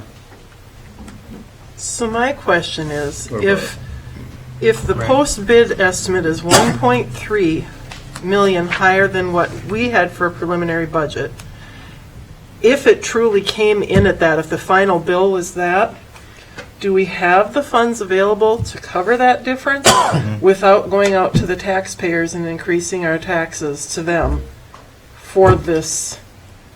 Or do we need to, is this solely utility stuff? This doesn't have anything to do with any of the extra pretties that we want to do? Is that what I want to say? I wish it would be a good use of our time to talk about all those other things, but it's not where the increase really is. Okay. And, we can't say that for sure, right? Because we don't know It's all what closed it bids. is. But even beyond that, Makes it's it hard to- not a point in time where that conversation is relevant because we can't change any of the contract terms. Okay. So we either have to take all of the existing contract terms or we say we're unable to do that. And then after the contract is awarded and we get to look at those line items, I think we can go back and decide whether any of these things are still priorities or not. But understand that it's not a black and white anymore. It's a conversation with a contractor who has a contract. Right, and then that also, if we actually did change things, there's a cost to that because of a change in contract, orders. right? Change orders. It's not you can't necessarily just slash and cut what you don't want anymore. So Right, if you do, they're gonna charge you for it anyway. not necessarily. Well, they could. They'll They- charge some you- charge they you for don't. change They don't have order. any obligation to Yeah. agree to what you want. Right. But if they don't have to hire the sub and buy the stuff, they're not necessarily going to be opposed to it either. If they don't get their money in that. And really, my point is that that's spending time talking about the fringe of this conversation, not the core of it. And the core of it is massively higher costs in the reconstruction of our water and sewer, at least as far as we can tell with the information that we've got. So to get back to your original question, I think we should always assume that these increased, particularly the increase for streets and general fund line items, means you're spending taxpayer dollars on that more than you intended to. It doesn't mean we have to raise taxes, but you spend that money on this, you can't spend it on something else. Right. So it's equivalent to that, right? We have cash to pay for this. We've planned ahead for these projects, and we're not intending to borrow any money. We're not intending to raise any rates to pay for this project. We got the next project, and now this cash that has to be spent on this can't be spent on that, which means we have to borrow that much more. So that's what I was wondering, is like how this affects like the First Street or like some of those other projects. I don't think it has to affect the timing of them. Okay. We were intending to be borrowing for the next big projects anyway. It's just a question of how much was going to be borrowed versus how much was going to be cash. And that's always the question until you see these numbers, right? We don't really know. And that was the same question we had with the Public Works facility. Remember then, we decided to go ahead and borrow a little more and keep some of our cash to spend on future projects, and bingo, here it is. Future project number one, and we're gonna already take advantage of that. They could come in lower at the end, right? I love being optimistic, but Well, my when you look at question- these estimates being like, Well, we're already looking at a huge thing here. So my question is, this project was what, 13 million budgeted 13 and a half, roughly? yeah, something like that. Now it's up 6, so it's at 19. So let's say it's just at 20 million. What if we look at a 20% cost overrun on this project? For the Are we entirety, budgeted for that? For the entirety of the project. Well, So I'm our just saying, project is this just project could, is just a portion of that. this whole project could realistically be 24 to 25 million when they're done. It could be. With overruns. If there's overruns, usually there are. What portion of that's going to be the city's utility? That's a But really good point. you got to understand that there's probably going to be some overruns in our. We got a bid now, right? We know what what it could cost us. We also know it could cost us more. It could. There are oftentimes Because there's projects have things that are change orders. unforeseen. There always are. Yep. And that means change orders. That means we fix things, change things, we pay more. Yeah. Are we ready to pay? How much more can we pay? 2.3 times the. Right, this is This very is different. our cost, That's a really right? good point. 10%, 20%, are we prepared to have a 20% cost overrun? Can we handle it? Sure. Okay.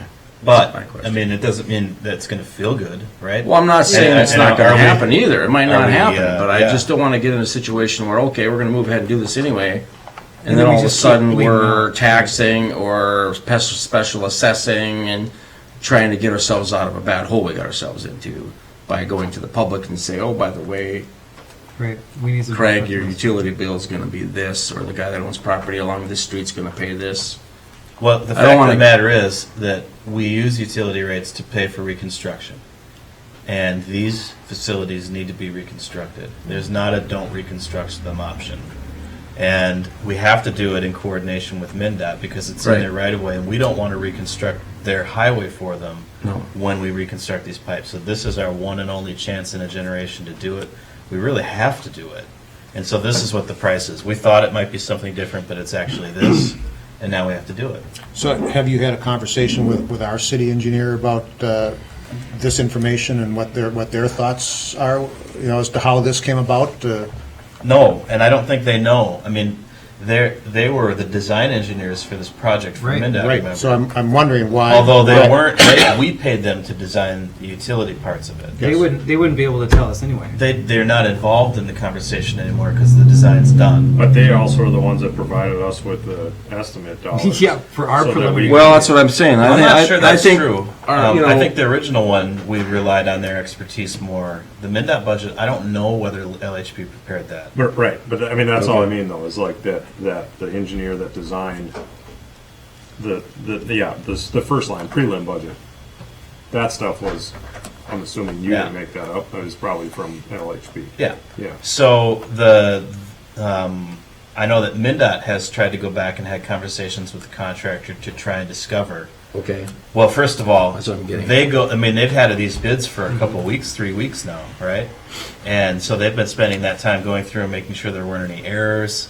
Sometimes it's a long bid form where you've got all these different quantities and you've got to put your price per quantity and then add it up for a total and then add up all the totals. And sometimes there are errors, but I don't think that that's an issue here. And then they look at, well, which of these really stick out as numbers that are quite a bit higher than we expected?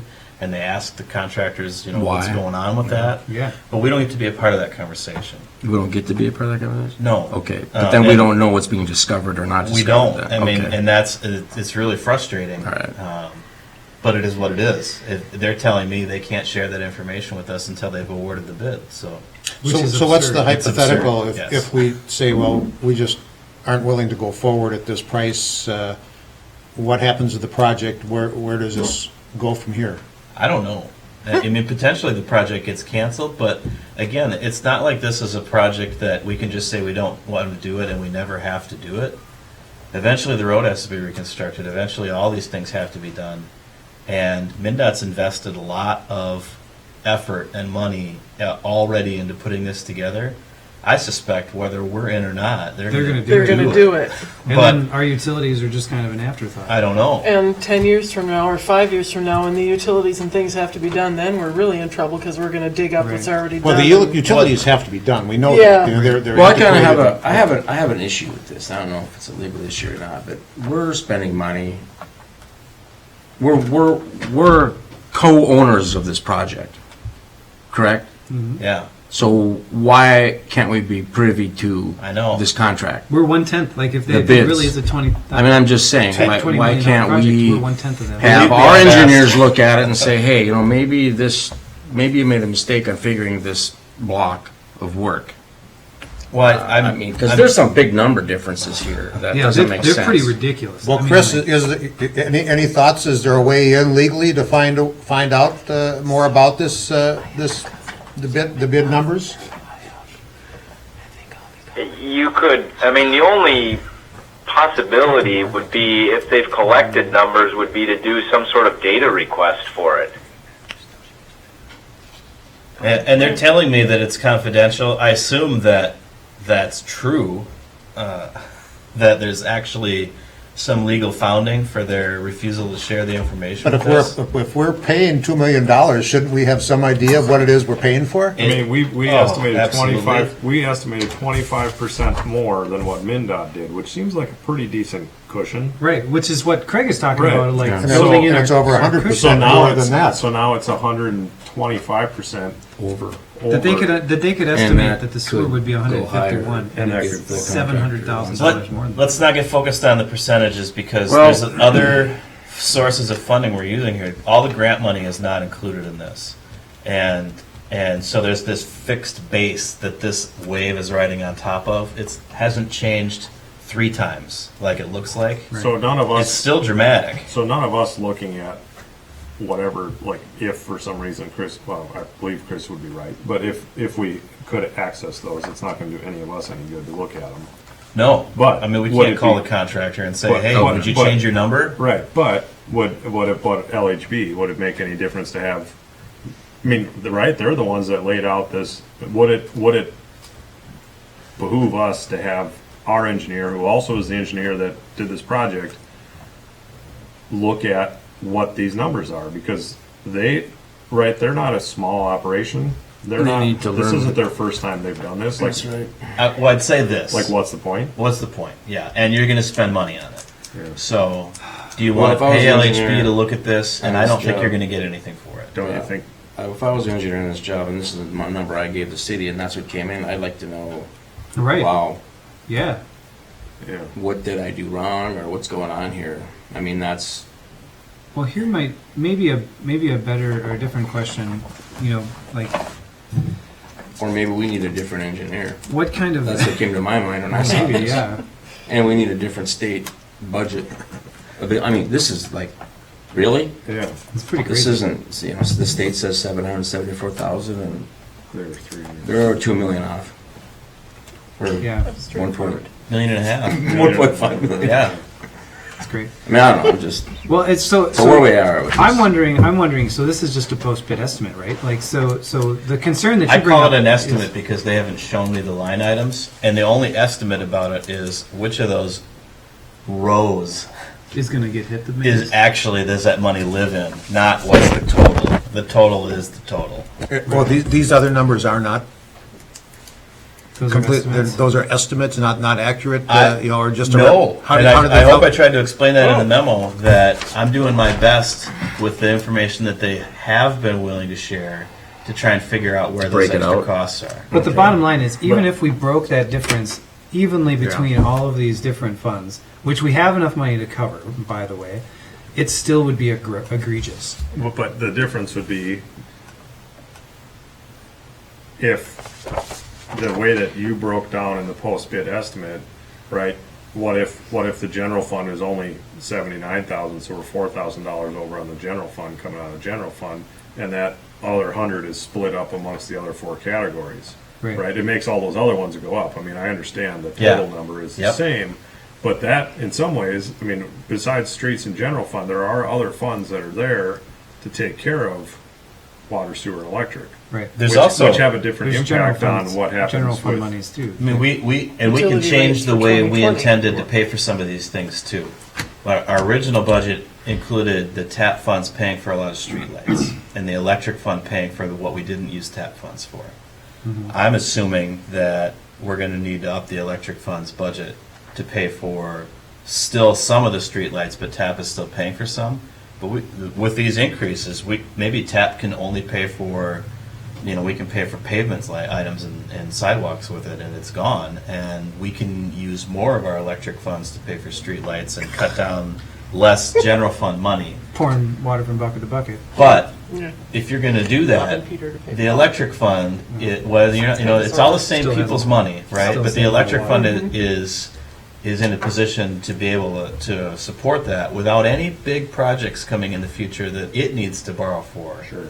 And so we've got some chances to use those different sources in a way that helps us, positions us for the next project. So basically what we're looking at is we need to indicate that we are still in, that we're okay with this cost sharing concern, or this cost sharing agreement. As Mike laid out there, our other options are not very extensive. One of the things that I'm really curious about, that, building on what Craig said, is like we have no guarantees here on this at all, correct? Well, I mean, I can't. That's I don't part think of the we can reason. say that. That's part of the reason why we went with McGough for the public works facility as the contractor at large or at risk, because then we had some kind of like cap that we would just be like, all right, we can swallow this, and it turned out to be much under that. But with this, I feel like we're just kind of hanging it out there, especially considering how much this has gone up already. I think a contractor is going to have an awfully hard time making a case for unanticipated costs when they've built it into their line item budget. So could they try and come back and ask for more money for something that's unanticipated? They can ask, right? But we don't have to give it to them. No. They've contracted to do this work for this price, and if we don't change the quantity of the pipe that they need to remove, then as long as our engineers, we don't have to pay them more. As long as somebody's done their due diligence in estimating. Right. Well, that's where all. If somebody missed something, Yeah. hey, we missed this 300 feet over And here. now I think Water there's an opportunity to have a conversation with LHB if something like that occurs. Well, that's what's nerve-wracking about the numbers. Something changed. Right, absolutely. Like, what do they know that we don't know and our engineers don't know? I mean, this happens, right? And this is an egregious example of it, but bids come in high and bids come in low. And sometimes they all come in high. And, one of the other questions that MnDOT had was, well, what if we don't accept these bids and take a moment and rebid? Well, that's kind of what I was getting thinking. And they say, in our experience, it doesn't improve most of the time. And it costs more money to do that, and so it's not a good gamble. Do you know how many people bid on it? Yeah, we don't know know anything. any of that. Do we know how many bids they got? I could find that out. I could find out the number of bids and the amounts, but Well, I mean, it wouldn't I help don't know us why that's understand not. the situation. I don't know why that's a big secret. We should be able to know who But bid. Not I didn't who even bid, ask but- because it doesn't have any relevance. I was to our going to say, does it matter Well, no, I know, if 3 it's companies just- bid or 10? Because they took the lowest bid. And you which look at their is number, and we don't know whether Is this that the means lowest bid? it was the lowest for us. Yeah, we don't know if it's the lowest. Is this the lowest bid? Well, so here's another question. us? So I'm Yeah. gonna That's what I'm let's asking. bridge this conversation a little bit. So this is obviously a major like a major generational project. When the next time we have to work with MnDOT is going to be Fifth Avenue Next winter when we plow. Yeah, we are. Well, I'm saying for like major projects. We always work with I mean, MnDOT. maybe that's a major project. For a major reconstruction project, let's qualify it. Is that Fifth Avenue West? No, they don't have any. Other Okay, that's a roads. county. That's a county and road. City. Okay, so this is like the one big road that we have to work with MnDOT on. We've already identified that this work needs to happen. we have our definite concerns about the expense that it's going to incur. We have reassurances from administration that all the funds are positioned in places because of concerns like this, that we can do this without impact to the taxpayers. So Why? I wouldn't say that. I wouldn't go that far. Yeah. without I think this is their money and it's an impact. It means that this is money we don't get to spend on the next project. It's not this, Right. this, yeah. But we're not going to raise taxes right now to pay for this. We're prepared for this project. Yeah, we're spending over, 1.2 to 1.3 million dollars more than we had anticipated spending. It's a real impact. That's Yeah. gonna take money Yes. from something. Okay, fair enough. Should have been clearer about, Kelly's concern about raising rates and taxes and things. That's what I was getting at. Could have an Yeah. impact on utility rates, could have impact on taxes. I mean, it's $1.3 million. I mean, it's, Right. Yeah. So we need to make a decision about whether or not we're going to agree, say we're still in or not. I'm leaning towards staying in because I want to make sure that the project is done 100% to the capacity we can make it done to, and the planning that's been done in the past allows us to do this. So I will make a motion to continue to participate with MnDOT in this project. Is there a second for that?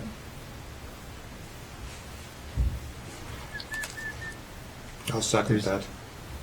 Should I have said it differently? No. The only thing, I'll second it. And I think we should have then the discussion about, how, if we're going to do this, this is going to go forward, because this is a big chunk of money. Right. Big chunk of money, and it's going to have an impact. I mean, I don't know that we have an option to not do it. I mean, those utilities need to be replaced. If MnDOT comes in and does the highway project, if we don't do it, we're going to pay twice as much. It's only going to cost us a lot Lots more. more. Absolutely. So I just don't know that we have a choice, but I don't like being painted into the corner by MnDOT because of their lack of disclosure of any information with regard to these numbers. And, if we're going to pay $2.3 million, I mean, it'd sure be nice to know what it is we're paying for. I mean, we don't know. We have no clue what these bids really say. And Yeah, and there's no backpedaling, there's no backdoor and a way out of this. well, you could say, maybe when we get into this, we can talk to the contractor and have a conversation, and there's no guarantee to that. That's a pretty poor strategy. We don't even know if it's a viable strategy because we don't know if there's a number out there that we'd be interested in talking about. Well, they've got all the cards in the deck. We Yeah. have none. So That's, I mean, it's and like, that's a really shitty place to be left in. I wonder if it would behoove us at all to engage with Chris a little bit to figure out what our to figure out and or try to improve our positioning in this, because it seems like we don't have any positioning in this. We're not a bystanding third party. We are an active participant in this project, contributing to over $2 million. and I think that if it was, I don't know, I mean, if 10%, 20%, oh, okay, people have to come to Grand Marais and they got to work and they're going to be here in the hotels and all these, whatever. But Maybe they're looking at our summertime hotel that's rates. probably what it was. It's probably summertime hotel Do we know rates. anybody that can help them? I have not I guess funny, I have a but- problem. I have a problem with. I don't know anything about. I mean, as much as anybody else maybe hear about this project, but it's just it's not a good situation to be in. I don't like the. Yeah, I guess I don't like the idea of not understanding what we're even talking about. I feel like I'd like to have some more clarity.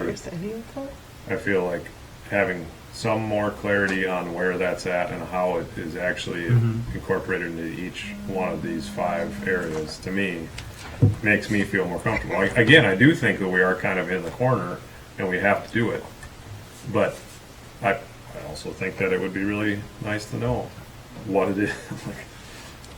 Well, it feels irresponsible to not know how you're gonna spend Right, yeah. $2.3 million. Oh, I mean, man. That's. What was So MnDOT's ridiculous. overage? You said ours was 1.2, theirs was the other 4.8? Yeah. Okay. Well, and that's, On rough their- numbers here. on right? their part of it. I think it's more than that. Was it On 6 both million ours over? and theirs. I heard 6 million. Where'd that come from? I think it's more like 7, but again, I don't Okay. know. I haven't seen these numbers. Well, This how is the did that number I've number seen. get out? You So know, they're I asking us think to there make a was decision on this without hardly Well, any of I the didn't- appropriate information. See, they're looking at it Relevant differently. information. They're not perceiving it from our viewpoint where we've got 8 different funding sources that we're trying to figure out how to use to pay for this. Okay. They've got one number they need from us, and they showed it to us. So, the rest of it, I don't think they. I mean, even if they have sympathy for us, they're telling me they can't show me the numbers. Now, let's say they did show me the numbers, and you understand completely where it's going to where the money's going to come from. Yeah. It's going to add up to $2.3 million. Cool. At least we know where we can. I'm with you, and it's ridiculous. And this is my. Let's see. I get to tell the city council, the bids came in $1.6 million high. You don't get to know why, and you don't have a choice. You have to say yes. Right. That'll be a fun meeting. Yeah. But I mean, what So- choice do we have? So if we don't. Well, I don't think I feel comfortable saying yes to something like this if that's the scenario. How much time do we Because have the for this? taxpayer watching this is going to go, "What are you guys doing? How much time do we have for this? Don't you want to know? I mean, don't you think we're entitled to know?" I want Don't to. you think the taxpayer I think should we're know? entitled But to. We're we not can't. legally entitled to. Nope, Well, nope. Chris, you got anything to say about this? Like, are we barking up the wrong tree here? Is there something glaringly obvious that we're missing? There's nothing glaringly obvious that you're missing. That's too bad. In terms of, again, our ability to get data from the state, the only legal mechanism to really do that is a data request.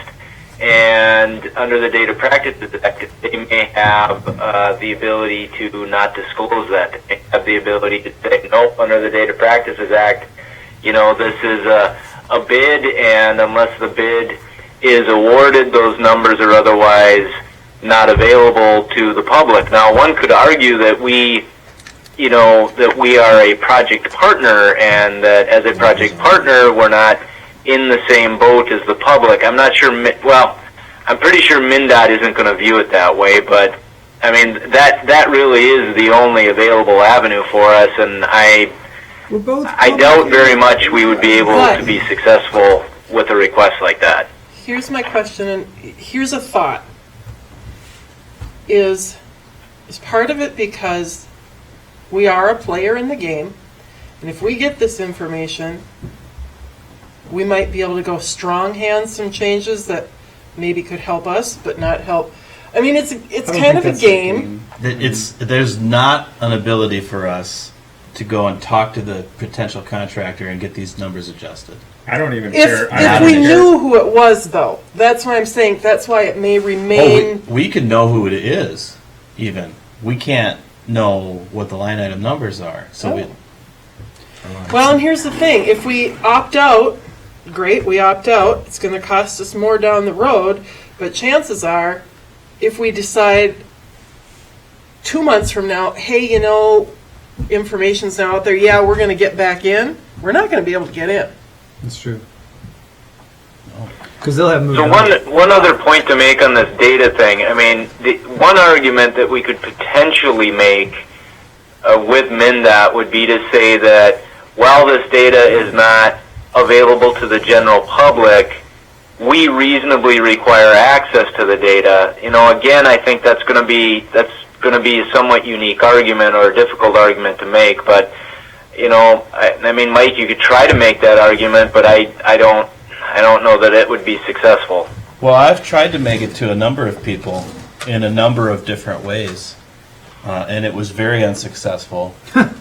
So, I mean, my recommendation would be, let's not spend any time on it. Let's not pay Chris to go chase him down either. I think it'll be a waste of our time. I don't think we'll learn anything that's going to change our situation in any way. And I think that as crappy a situation as it is, the best case here is to move forward. When does it stop? Like this, like we gave them whatever that was, to be able to come through town and do like this. So this is the bids. Yeah. This is what we got, and now it's, you guys are agreeing to this and we go, short of any sort of change order, maybe cost overruns, but there isn't, this is with like end of surprises. I mean, there's always the potential, but this is really the last big, Well, when pivot bids, point here. when bids are awarded, then we can see numbers. You know? Yeah. And at that point, then we can actually, I mean, we could start questioning stuff, whether or not that's going to change anything. I don't think so, but that's that's the next point is once the bids are approved. Yeah. Or awarded. It doesn't leave me feeling like I can be very confident in that number. I would agree. I just think that things have changed and the potential that something could change again. And with MnDOT really taking no advocacy on our part, we're just pawns in the game. Which isn't quite, I mean, it's not quite fair to, I don't think. I mean, because we're not. Totally unfair. Nobody said life is fair. I understand that, Kelly. Especially not MnDOT. Well, the question I have is, why was this bid as one State big package? Why wasn't our part of it bid separately? We're doing this work separately. We're doing it because I wish I MnDOT's could doing a share project, this so with we're coming you. in and doing our project along with their project. There's a timing thing that's gotta work, I get that. But why did MnDOT let bids out for all the sewer, water, and streets and stuff when we could have done that? Well, Or they our did. engineers could have done that. We asked them to, but I think they probably would require it as well. They didn't want us to have our own project in their right of way. There's no reason to believe that would have changed anything, anyway. Well, the only thing that would change is we wouldn't be sitting here. We'd be able to understand where the funds are being Right. allocated. Right, because it would be hidden from us. That's Where where it you'd would have the change. information, We'd have the information. right? I mean, maybe. Well, that's the idea. We would be the ones looking at the numbers, but Yeah, and we'd be like, But whether oh, or not God, they would this even is allow way us to more do expensive that. than we thought it was going to be. Huh. And it's like, okay, well, here's how we're going to make it work. Right. Kind of feel like we just have to go forward. This is We're in a rock and a hard place, and I acknowledge all of what you guys are saying, and we can definitely. Hopefully there's not more rock underneath. Yeah, because that never happens in Cook County, right? Well, that's always the one concern with doing a street project is you encounter rock where you don't anticipate. You're digging and blasting. I mean, Well, and there is some potential for that because there's a lot of storm sewer that's new. well, But the deeper stuff, the riskier stuff, there's Already already in. lines in place, which helps with that risk. Okay, so there is a motion on the table. Is there any further discussion? I think that I really appreciate all of the comments about our apprehensions about this, and I do think that our apprehensions about this should be communicated in some way, shape, or form to MnDOT. Not as a reprisal of any sort, but just like jeepers, like we need to get this.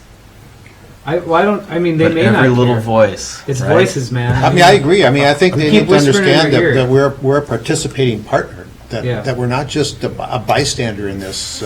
It means different things to different people. And you they're know? going to say, hey, look how much more we have to pay too. Yeah, that's great, but that's not the I know. conversation. Yeah, so Well, it certainly was for them. This will be little consolation to you all, but Go on. I have sat through other conversations that have been almost identical to this related to MnDOT projects with other councils. yeah, that's not really a consolation. And the reality of it is that MnDOT holds all the cards, the state holds all the cards, and it's kind of their way, or for lack of better words, the highway. Nice, Chris. Really nice. Oh, I've been working on that one. The Highway Night's 61. getting long. yeah, exactly. Well, Jeepers. I think in talking to Mike and what's going on here right now, you see that number of 2.30596, right? How do we sit if that number becomes all of a sudden like 2.7? When the project is done and there's overruns, because there's gonna be, I just know it. This stuff doesn't happen like clockwork. Our intention is to pay And I'm just cash wondering, for this. I'm just making sure we are financially in a position. If where we have we're to not pay doing something- 20% more than this, we can certainly afford to do that. But does this one, and I don't know the official terms of it, is this where they say, here, the bid is this, and if it runs over, because this has happened at other places that I know of, where we say we cap it at 20 million, and guess what? If it costs 26 million to build it, sorry, it's only going to 20. That's all you're getting paid. Oh, is that kind of contract we have? I don't know. This contract is a line item bid contract, which means we say this is the estimated quantity of work. We say. MnDOT. Oh, okay. Sorry to include Well, I'm us just in that saying. right now because we're not So it's terribly like a partners. turnkey deal? It's got a cap on it? They each line item. So, for instance, we're asking them to install a certain number of footage of 8-inch PVC sanitary sewer pipe, and we showed them a map where it is and the Okay. depth that it's going to be, and we said this is how many feet of it there is, and they give us a price per foot and a total cost for that number of footage. Now, if after they're done, they actually installed 20 more feet than we thought they were going to, we're going to pay them 20 more feet of their per foot price that we agreed to in contract. And if they install 20 feet less, we're going to pay 20 less of their per foot cost. And it's that same iteration for every line item in the contract. That's the thing that blows me away with how far these numbers are off. Right. Because if you're buying a cubic yard of class 5 or 3/4 wash rock or whatever in the world it is, like, you can call the price. 3 pits in the county and figure out, So there isn't going to be that much of a swing. If there was, there probably will be more information we're going to discover about this. What's the motivation behind this? If it was one bid that was, ridiculously high, they perceived risk that others didn't. In this case, there were multiple bids that came in there. So either the prices were higher than MnDOT was expecting because prices rose since the last time they put these numbers together, or there's risk that MnDOT doesn't perceive or didn't understand that all these contractors do, and maybe we'll learn about that. But in the meantime, this is what we've got. So we have a motion on the table, coming back And to a that. second. And a second. They're off by doing a whole nother town, just so you guys know that. Yeah, I totally get it. Sorry for that town. Well, I guess Silver Bay won't get any new sewer. Well, I just don't see how it could be so. Yeah, I think it's pretty appalling. Well, Two Harbors must have gone through this process as well, right? Maybe not. They didn't replace utilities. They didn't do a full did sewer and water. They just reconstruction. did this. MnDOT They did didn't this have in the really streets. involvement. They Really? weren't involved at the level we were. They Okay. basically got to say, yeah, we want to have ADA compliant and improvements, which was basically already what was going to be. Okay. So, they got to pick the height of the new light. Lucky Anyway, us. so motion and a second. Any further conversation? Hearing none. All in favor? Aye. Aye. Opposed? Reluctantly. Reluctantly, yes. Wait. I haven't said anything yet. Yep. I'll say aye, but I don't think we have a choice. Yeah. So we'll say some That's reluctant my ayes. problem with this right now. Okay. I mean, Is there a way to if I put said that in no and you said no and we all said no, I don't know where that's going to leave us. Well, absolutely. I think we there? all Well, want we to- could always have another motion. It's just like I mean, I'm just saying. Yeah, Right, it's I the gotcha. tough choice, but I'm glad you did it because I don't know where we'd be either if you didn't. I mean, Yeah. it could cost us a whole lot more money. Yeah. Or the state might just say, I mean, we're a participant in this project, and I wish that they would realize that. I mean, they know we are, but it just seems like. And there's been plenty of times when they've treated us with full partnership too during the design process. Right. But once we've gotten to some of these other stages, and we've talked to some other players and some other sets of rules, it's just gotten kind of silly. Yeah. Well, thank you to all the considerations. I do think, though, I would like for us to communicate the reluctancy and just our concerns to MnDOT. And if you would rather have me do that, because it's a different voice, I'd be fine doing that. But I've already communicated it, so I think it'd be great if another person would Okay, also so like to. what kind of feedback do do you that. get? Sorry to take this any further, but if we just pass this, we're okay with that number. Are you sure MnDOT's okay with the extra $4 million or $5 million they got to come up with? The last I heard from them, they're going to do that, but I don't Okay. know officially if they've made that decision. I don't know. They got to go back to the legislature to get that money, or I think they really struggled with that question right away, and I don't know what their answer was, Yeah. how they decided to do it. Yeah, I think there's, this is definitely one of those things we Well, the good definitely news have to is keep it our gets ears to spread the ground across on the it. state, not 1,300 houses in a county or in Right, a city. exactly. Okay, so we're gonna move right along. So the We're next not thing, done yet? yeah, right? The next thing that we have is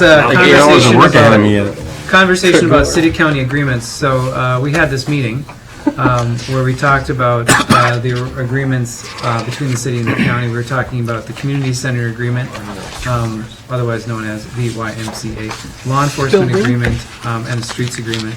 So Mike did a really good job of writing down the summary. Jeff wrote that down. Oh, Jeff did that? Yeah. Oh, I thought that you were the one writing up on the board. Well, I was, but Jeff wrote it down. Both did. Okay, great. Well, you guys did fantastic. So, so with that said, I will turn this over to you because I have a feeling you probably have a concept of what the next steps are or what the discussion we need to have regarding this. Well, and my concept was fluid because I wasn't sure just what point of the night we'd be in when we got to this item on the agenda. To get back to one of Kelly's points earlier, this is something you said was a priority, and it's a process that we've started, and it's a timeline that we've set in place, and the timeline that you've committed to was to have something to say to the county about what your service level expectation is in regards to the street maintenance and the law enforcement contracts. And if you have any feedback for the why, you can add that as well. But I think that's really their conversation to us about service level expectation. If we could start that tonight, great. If we've passed that by, the minimum that needs to get done tonight is we need to talk about when this work's going to happen. So I would recommend that you need at least a good hour to delve into this to a sufficient level to get a little bit of results. I don't think that means you're going to finish it in an hour. But I think if you don't have an hour to spend on it, it's probably not worth starting. But if you want to just spend 5 minutes and talk about things that are not scheduling, then let's get to when you want to do the work here. I personally would, I know it's summer and everybody's busy, but I think the conversations we've had tonight have been fantastic on a bunch of different things, and I think that this is super important, and I'm not pushing it down the road, but I feel like it needs, I want to, come in and, because even within this, there's, right, it's multiple facets. Yeah, it's a big conversation. I would I need to have a look fresh for that brain. email from Patrick with sandwich orders, and we I don't have time tonight. I'm sorry. Well, and one of the things I have a question on that we can't address tonight, but I think is a piece of the puzzle in helping us work, I want to say especially with highway stuff, is we've got the potential to have a parking ordinance move forward that we talked about putting out, getting public feedback. I would like to see some of that, where we're at, how are we moving forward with that, and I know we've talked about it, it's not right in my head, but I think kind of some of that discussion with the public will also help us lead into that discussion with the county, at least in that aspect of things, as we talk about service levels and who does what and who pays for what and all that. Those things are kind of intertwined. So to me, that's a piece that's definitely right on the forefront as well, because we talked about having that in place by November, and July 1st is next week, folks. So I think November, the next month. Snow will fly not long after next week. Somebody had posted, one of my friends on Facebook's a state fair fanatic. We're down to like 55 days. Yeah, that's true. Yep, I heard that on the radio the other day. I know, right? I heard that on the radio. So I agree. I think that's great. I agree with what these guys are saying about I want to have more time. I want to have a fresh brain when we jump into this. When can we do it? When can we do it? Yeah. Is that a doodle thing? Is that tomorrow? Yeah. Okay. Not this week. So it's just not going to be next week either. Unless you guys are going to work it out right now. I shouldn't have said that. I don't know. What do you think? Do we want to try and work it out right now? I mean, it could definitely not going to be next week. It could be the week after that. I mean, that gives us a couple weeks to get. Could be the week after that too. For me, and this is my hardship, but with the lack of vacation time that I really have, like something late afternoon going into, I love the whole lunch thing, but that's really hard for me. No, I was kind of joking. Well, some of that works Could do a late afternoon sandwich, as far as Anton's concerned, Yeah. as long as he gets a sandwich. I don't eat lunch till 3. Oh my God, can we do Taco Tuesday? Actually, it's Taco Thursday. Tuesday. Oh, Taco Thursday. Yeah. Taco Thursday meeting. Man, that just about became my favorite But, meeting. you know, something that's later in the afternoon, 3:30, 4 o'clock, and we finish before people's dinner time, just throwing it out there. That's fine with me, but I'm around on the 8th and 9th, and then gone, and then the next week I'm pretty much available anytime. How about the 17th of July? That's a Wednesday. We could just pick a Wednesday, late afternoon, evening, just like other Wednesday meetings. am I here? I am here for that. Works for me. 5 o'clock? 5 o'clock on the 17th? Were we Is that saying a late little enough? earlier, Kelly? Nope, that's, I mean, if that works for people, I'm fine with that. That means I have to leave work 10 minutes early. That's totally doable. Will you write a note for me? Yeah, I'll just make it work. For you? Yeah, You want me to write you a note? yeah, that I can leave work 10 minutes early that Oh, day. I would gladly do that. Sure. Who I'll write you a is note. that going to? Is that going to Tina? Miss Tina. Go ahead, just do that for That'd be fun. hilarious. All right, so wait, 17th is what we picked. We're going at 5. 5 p.m. here? Dang, Yeah. man, that was efficient. Good work. Great. You're welcome, Patrick. We saved you work. Well, Mike saved your work by just No, throwing no. a date out there. Yeah. Anyway, so I do, like, just to summarize a little bit of what is in the packet right now for the people who are watching and such. At a meeting, we talked about what these 3 agreements, what we want to get out of it. And the big things are service level and cost. Those are the main concerns that we have. And we have a lot of problems with these agreements, like the relevancy of the language that's involved with them is really, like, it's questionable at best. And a lot of people in the public don't understand that these are even the agreements that we have. So we need to figure out what the public needs are, what our capacity for resources to allocate for each of these things is. You know, like, how do these things go with our mission and what we want to accomplish in the community. And also, we've got to figure out what we're already doing well so that we can make sure that we continue to do that. We don't create a problem by trying to solve another problem. So we've put a lot of thought into this thus far, and really looking forward to this work session so that we can start really getting some nitty-gritties down. Cool? All right, so we'll leave it at there. We have 2 hires, personnel, 2 hires. Cody Bello. Bello? I'm not quite sure. So this is at the golf course. We got a groundskeeper looking to hire. Motion to approve, Cody. Okay, motion to approve Cody. Is there a second? Second. Okay, motion and a second. Any further discussion? All in favor? Aye. Opposed? Carries. All right, so we also have a library clerk position we would like to fill. This is a part-time library clerk. The candidate that was, or 2 candidates interviewed, the one that they chose was James Erickson. I would entertain a motion to approve, or to hire. So moved. Motion, is there a second? Second. Motion and a second, any further discussion? All in favor? Aye. Great, opposed? Great, okay, just making sure. All right, so let's keep moving along. Council and staff reports. Craig, you're up. Don't have anything. Either.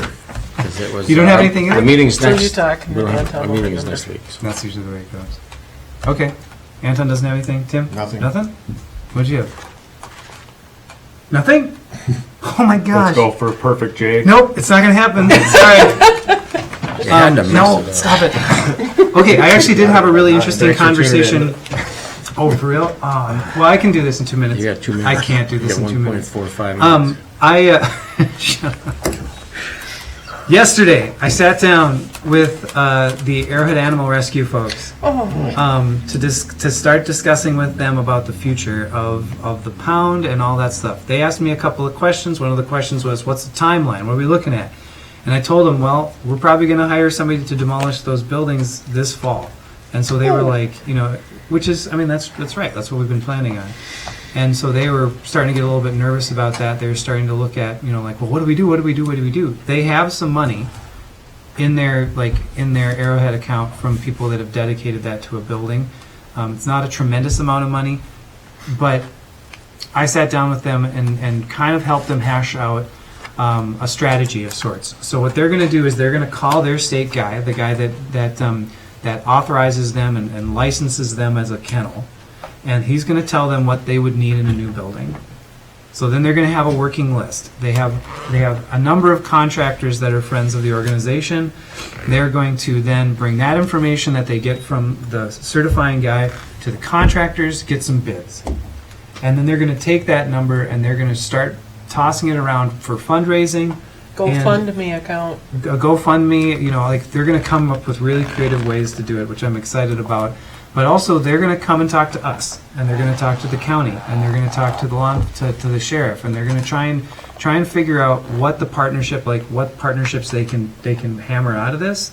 And one of the locations that they were talking about was potentially a small lot in the business park. In which case, that's part of the opportunity zone, which then they could put their project out there and have that accessible to like angel investment money that would come from someone who is passionate about animal rescue. So there's a lot of things that we're trying to figure out there. I just want to throw it out to you guys that they're probably going to be coming when they get this information together to talk, and they're going to be asking about what the partnership between the city and Arrowhead Animal Rescue looks like. So that's Question. Yes. Sorry to drag. No, that's good. Don't worry about it. So they're on city land. They're nonprofit anyways, but they don't, they're not paying, they don't pay any taxes, right? Because it's a nonprofit. That's our building. That's our building. Right, that's what I thought. City owns it. I know, I was just trying to think of if they're a nonprofit, if they moved up to the business park, would they be also not paying taxes? That's my understanding. Be safe. That's it. The Arrowhead Animal Rescue is a nonprofit. Okay. So that would be a safe bet. Do we have any, other than they have used the building that we own, do we have any other investment or gifts do we contribute to them financially in any way? We pay their utilities. Okay. We budget some money for it, and we also share in the fines money to fund some of that operation. But I mean, it's really just a great organization that's kind of operating on its own without a lot of involvement from us. And they don't mind that. So, okay. Yeah, that's all. So there's some heads up for you. Nice job, Jay. Anything else? Nope. Nothing? Nothing? Meetings adjourned. Thank you. Good. Good night, Chris. Chris. Thank you. Good meeting.